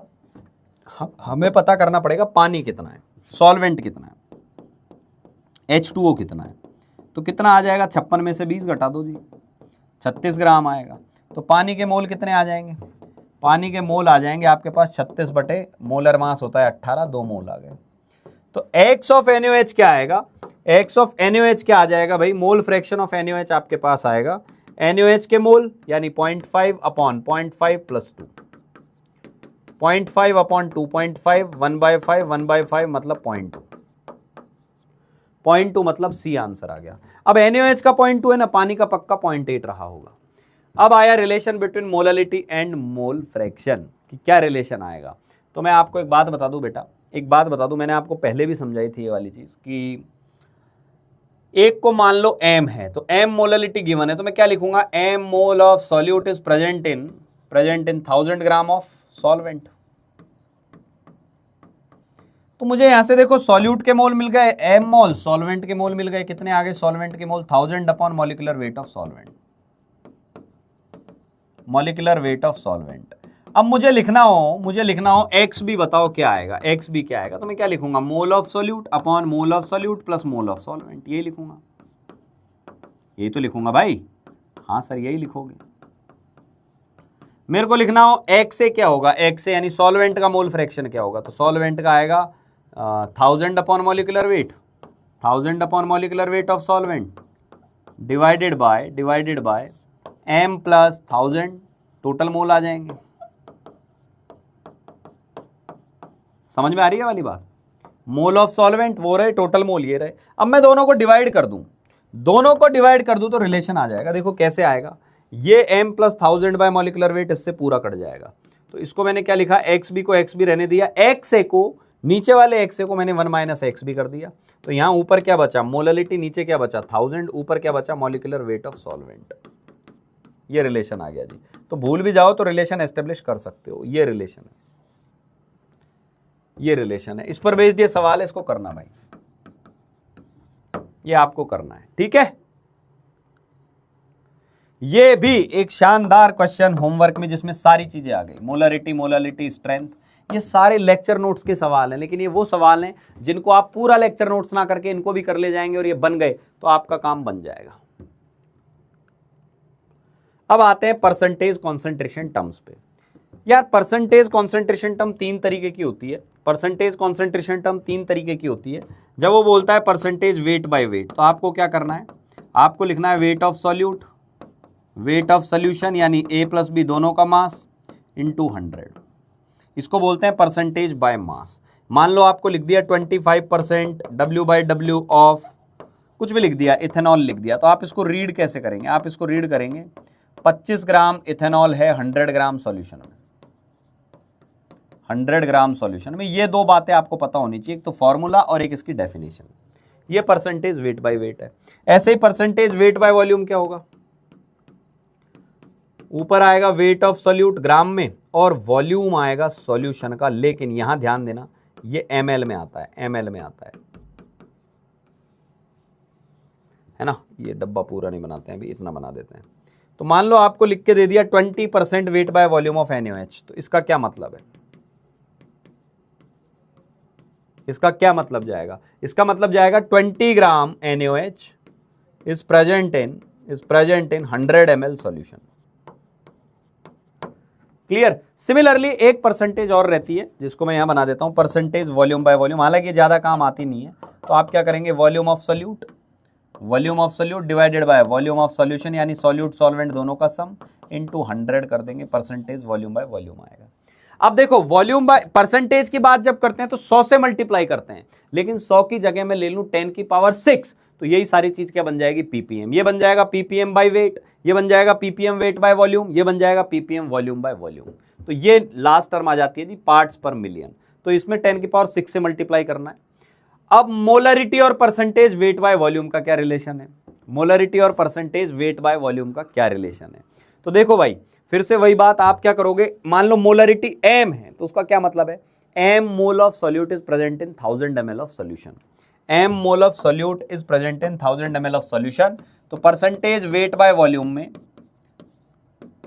हाँ जी क्या लिखोगे, परसेंटेज वेट बाय वॉल्यूम में यहां क्या लिखोगे, मैंने मान लिया मोलरिटी m है, तो इसका क्या मतलब हो गया, m moles of solute, m moles of solute, m moles of solute, m moles of solute are present in 1000 ml of solution. यही तो हुआ इसका मतलब। अब आपसे बोल रहा है परसेंटेज वेट बाय वॉल्यूम निकालो, तो वेट का मतलब क्या हो गया बेटा, m तो मोल है, तो m इंटू मोलर मास कर देंगे, किसका, सॉल्यूट का, क्योंकि हमें ऊपर सॉल्यूट का मास चाहिए। नीचे क्या चाहिए, हमें वॉल्यूम चाहिए। वॉल्यूम कितना दिया है 1000 ml, तो 1000 ml रख देंगे, लेकिन गुणा तो 100 से करना पड़ेगा क्योंकि परसेंटेज है। तो ये कितना आ गया, परसेंटेज वेट बाय वॉल्यूम आ गया आपके पास m into molecular weight of solute, m into molecular weight of solute divided by 10, ये आ गया परसेंटेज वेट, ये रिलेशन आ गया। क्लियर। ऐसा ही एक रिलेशन है मोलरिटी और परसेंटेज वेट बाय वेट में। फिर से वही चीज आप क्या करोगे, m moles of solute are present in 1000 ml solution, यानी एक को डिफाइन करो दूसरे का फॉर्मूला लगाओ। अब परसेंटेज वेट बाय वेट क्या कहता है? परसेंटेज वेट बाय वेट कहता है कि ऊपर क्या करो, वेट ऑफ सॉल्यूट लिखो, नीचे वेट ऑफ सॉल्यूशन लिखो, इंटू 10 की पावर 100 करो। यही आता है भाई, यही आता है। वेट ऑफ सॉल्यूट कितना होगा? देखो अब तुम फॉर्मूला खुद ही बना लोगे। वेट ऑफ सॉल्यूट कितना होगा? वेट ऑफ सॉल्यूट होगा sir m into molecular weight of solute. ये तो वेट ऑफ सॉल्यूट आ गया। वेट ऑफ सॉल्यूशन क्या होगा? वेट ऑफ सॉल्यूशन हो गया वॉल्यूम इंटू डेंसिटी। तो वॉल्यूम इंटू डेंसिटी, तो वॉल्यूम ये हो गया, डेंसिटी डी हो गई, पर 100 से गुणा और करना है। तो ये एक फॉर्मूला और आ गया। ये भी वैसा ही आ गया जैसे परसेंटेज W/V का था, वहां था molarity into molecular weight of solute, upon क्या था, 10 था, यहाँ अपॉन 10 इंटू डेंसिटी और है। इतना ध्यान रख लेना, क्योंकि मोलरिटी वॉल्यूम वाली टर्म है और वेट बाय वेट मास वाली टर्म है। क्लियर? तो ये वाले क्वेश्चन अब आपको करने हैं भाई, ये करने होंगे, करना इनको अच्छे से, ठीक है। हाँ, ये भी बढ़िया सवाल है, ये सब होमवर्क में करने हैं आपको, ये होमवर्क में करने हैं, ठीक है। फोर्टिफिकेशन, ये भी बहुत जोरदार सवाल है यार, इसको भी करना, इसको भी आपको होमवर्क में करके लाना है। ये जो भी क्वेश्चन होमवर्क में दे रहा हूं, समरी में कौन सा होमवर्क सर? ये वो होमवर्क है जिसको आपको करना है, वेरीफाई करना है लेक्चर्स के थ्रू। यदि बन जाते हैं बहुत अच्छी बात है, नहीं बनते हैं लेक्चर नोट से वापस चेक कर लेना, गो थ्रू कर लेना। ये जेईई एडवांस के वो प्यारे 3 सवाल है ना, इनको भी आप स्किप कर सकते हो, इनको आप स्किप कर सकते हो जेईई वाले सवालों को, है ना। इनको अभी मैं हटा ही देता हूं यहाँ से, ये आपने वहाँ कर ही लिए थे, तो अभी ये कोई काम के हैं नहीं, ठीक है जी। फिर बात करते हैं हम नॉर्मलिटी की। नॉर्मलिटी क्या होती है? तो नॉर्मलिटी होती है number of gram equivalents of solute dissolved in 1 litre of solution. Gram equivalent क्या होते हैं? तो मैंने बेटा ये 3-4 फॉर्मूले बताए थे, मैं वापस से बता देता हूं, एक एक चीज बता देता हूं। इधर हम यूज करते हैं मोलर मास या मॉलिक्यूलर मास, तो उधर हम यूज करते हैं इक्विवेलेंट मास। याद है, आप नोट्स खोलना, वहां लिखा हुआ है कि हम इक्विवेलेंट मास यूज करते हैं, जो क्या होता है, molecular mass upon N factor, upon N factor या वैलेंसी फैक्टर, ये मैंने आपको लिखाया था। फिर मैंने बताया था इधर हम यूज करते हैं बेटा मोल, इधर यूज करते हैं हम ग्राम इक्विवेलेंट। तो ग्राम इक्विवेलेंट क्या होते हैं? मोल ही निकाल लो, लेकिन एन फैक्टर से गुणा कर देते थे। फिर इधर हम यूज करते हैं बेटा मोलरिटी, मोल में यूज करते हैं मोलरिटी, लेकिन इक्विवेलेंट कॉन्सेप्ट में यूज करते हैं नॉर्मलिटी, जो होती है मोलरिटी इंटू एन फैक्टर। कुल मिलाकर आप मोल निकाल लो, मोलरिटी निकाल लो, और आपको एन फैक्टर पता है, तो ये सब चीजें आसानी से पता चल जाएगी। यानी रास्ता यही है, नया जो फैक्टर है वो है एन फैक्टर या वैलेंसी फैक्टर। तो ये वैलेंसी फैक्टर क्या होता है? वैलेंसी फैक्टर मैंने आपको बताया था कि अलग अलग एसिड में अलग, बेस में अलग और सॉल्ट में अलग होता है। एसिड के लिए मैंने बताया था आपको, एसिड के लिए बताया था कितने H+ फ्री हैं। जैसे HCl में कितने हैं? H 1 है, HNO3 में 1 है, HClO4 में 1 है, H2SO4 में 2 है। समझ में आ गई बात? तो इनके ये एन फैक्टर आ गए। बेस के अंदर OH निकालते हैं, बेस के अंदर OH निकालते हैं, फॉर एग्जाम्पल KOH है, तो इसका एन फैक्टर क्या होगा? OH कितना आ गया इसके अंदर? 1 आ गया। बेरियम हाइड्रोक्साइड है, तो OH कितना आ गया इसके अंदर? 2 आ जाएगा। तो यहाँ OH चेक करते हैं, ये बेस का एन फैक्टर होता है। क्लियर? फिर बात करते हैं हम सॉल्ट की। सॉल्ट के अंदर नेट चार्ज देखते हैं। नेट चार्ज मतलब जैसे या तो कैटायनिक चार्ज देखते हैं या एनायनिक देखते हैं। जैसे इसमें चार्ज देखोगे तो +1 है, -1 है। अब कोई सा भी जवाब दो आप, फैक्टर क्या लिखोगे इसका अंदर? एन फैक्टर क्या आएगा? 1 आएगा। समझ में आई बात? फॉर एग्जाम्पल Na2CO3, तो Na2CO3 में मैंने आपको अभी ये डिफरेंशिएट करना भी सिखा दिया था। Na कितने हैं? 2 तो 2 तो Na+ हैं, पर Na+2 हैं। और कार्बोनेट कितना है? कार्बोनेट 1 है, उस पर -2 चार्ज होता है। तो चाहे तो एनायन से देख लो, चाहे कैटायन से देख लो। तो यहाँ नेट चार्ज कितना आया? यहाँ पर नेट चार्ज आया +2, यहाँ पर नेट चार्ज क्या आया? -2। तो आपका वैलेंसी फैक्टर क्या आ जाएगा? यहाँ पर वैलेंसी फैक्टर 2 आएगा। यानी हम यहाँ क्या देखते हैं बेटा? चार्ज देखते हैं। या तो कैटायन का चार्ज देख लो, एनायन का देख लो, दोनों को जोड़ मत देना, 2 और 2 4 कर दो, है ना। चार्ज देखते हैं। जैसे H3PO4 है, तो इसका एन फैक्टर क्या आएगा बेटा? इसका एन फैक्टर 3 आएगा, 3 आएगा। अब आपसे पूछा है नंबर ऑफ मिलीमोल्स बताओ 200 ml और इसमें, तो बेटा नॉर्मलिटी का फॉर्मूला क्या होगा? नॉर्मलिटी का फॉर्मूला क्या होगा? नॉर्मलिटी का फॉर्मूला होगा molarity into N factor, molarity into N factor. Normality 0.6 दी हुई है, मोलरिटी का पता नहीं है, एन फैक्टर 3 है, तो मोलरिटी क्या आ गई बेटा? 0.2 आ गई, 0.2 मोल पर लीटर आ गई। अब मोलरिटी का फॉर्मूला लगा दो, तो मोलरिटी क्या होता है बेटा? मोल अपॉन वॉल्यूम, ये होता है। और वॉल्यूम ml में दिया हुआ हो तो क्या आ जाएगा? इंटू 1000 और कर दो। तो मोलरिटी कितनी दी हुई है? 0.2। मोल कितने हैं पता नहीं, इसको एन ही लिख देता हूं। वॉल्यूम कितना है 200 इंटू क्या हो गया 1000। ठीक है, तो ये आ गए अपने पास एक तरीके से मोल आ गए बेटा 0.04 मोल आ गए। उसने पूछा है मिली मोल बताओ। मिली मतलब अब एक मीटर में कितने मिलीमीटर होते हैं 1000, तो इसको 1000 से गुणा कर दो, 0.04 इंटू 1000 मिली मोल आ जाएंगे। तो कितने हो गए भाई, आ जाएंगे 40 मिली मोल आ जाएंगे।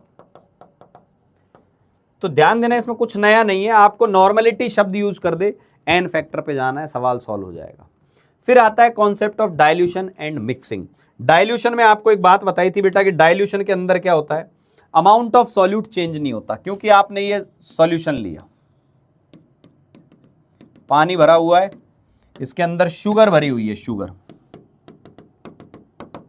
आपने क्या किया, एक गिलास उठाया, उसके अंदर भी पानी ही भरा हुआ है, पूरा पानी भरा था, और आपने उठा के इसमें उसको डाल दिया, ये वॉल्यूम ऑफ H2O था, है ना। तो हम जब ये मिक्सचर बनाएंगे तो फाइनली पानी तो बढ़ गया, वॉल्यूम तो बढ़ गया, मोलरिटी तो बदल गई, लेकिन सॉल्यूट के मोल्स क्या रहने वाले हैं बेटा, सेम रहेंगे।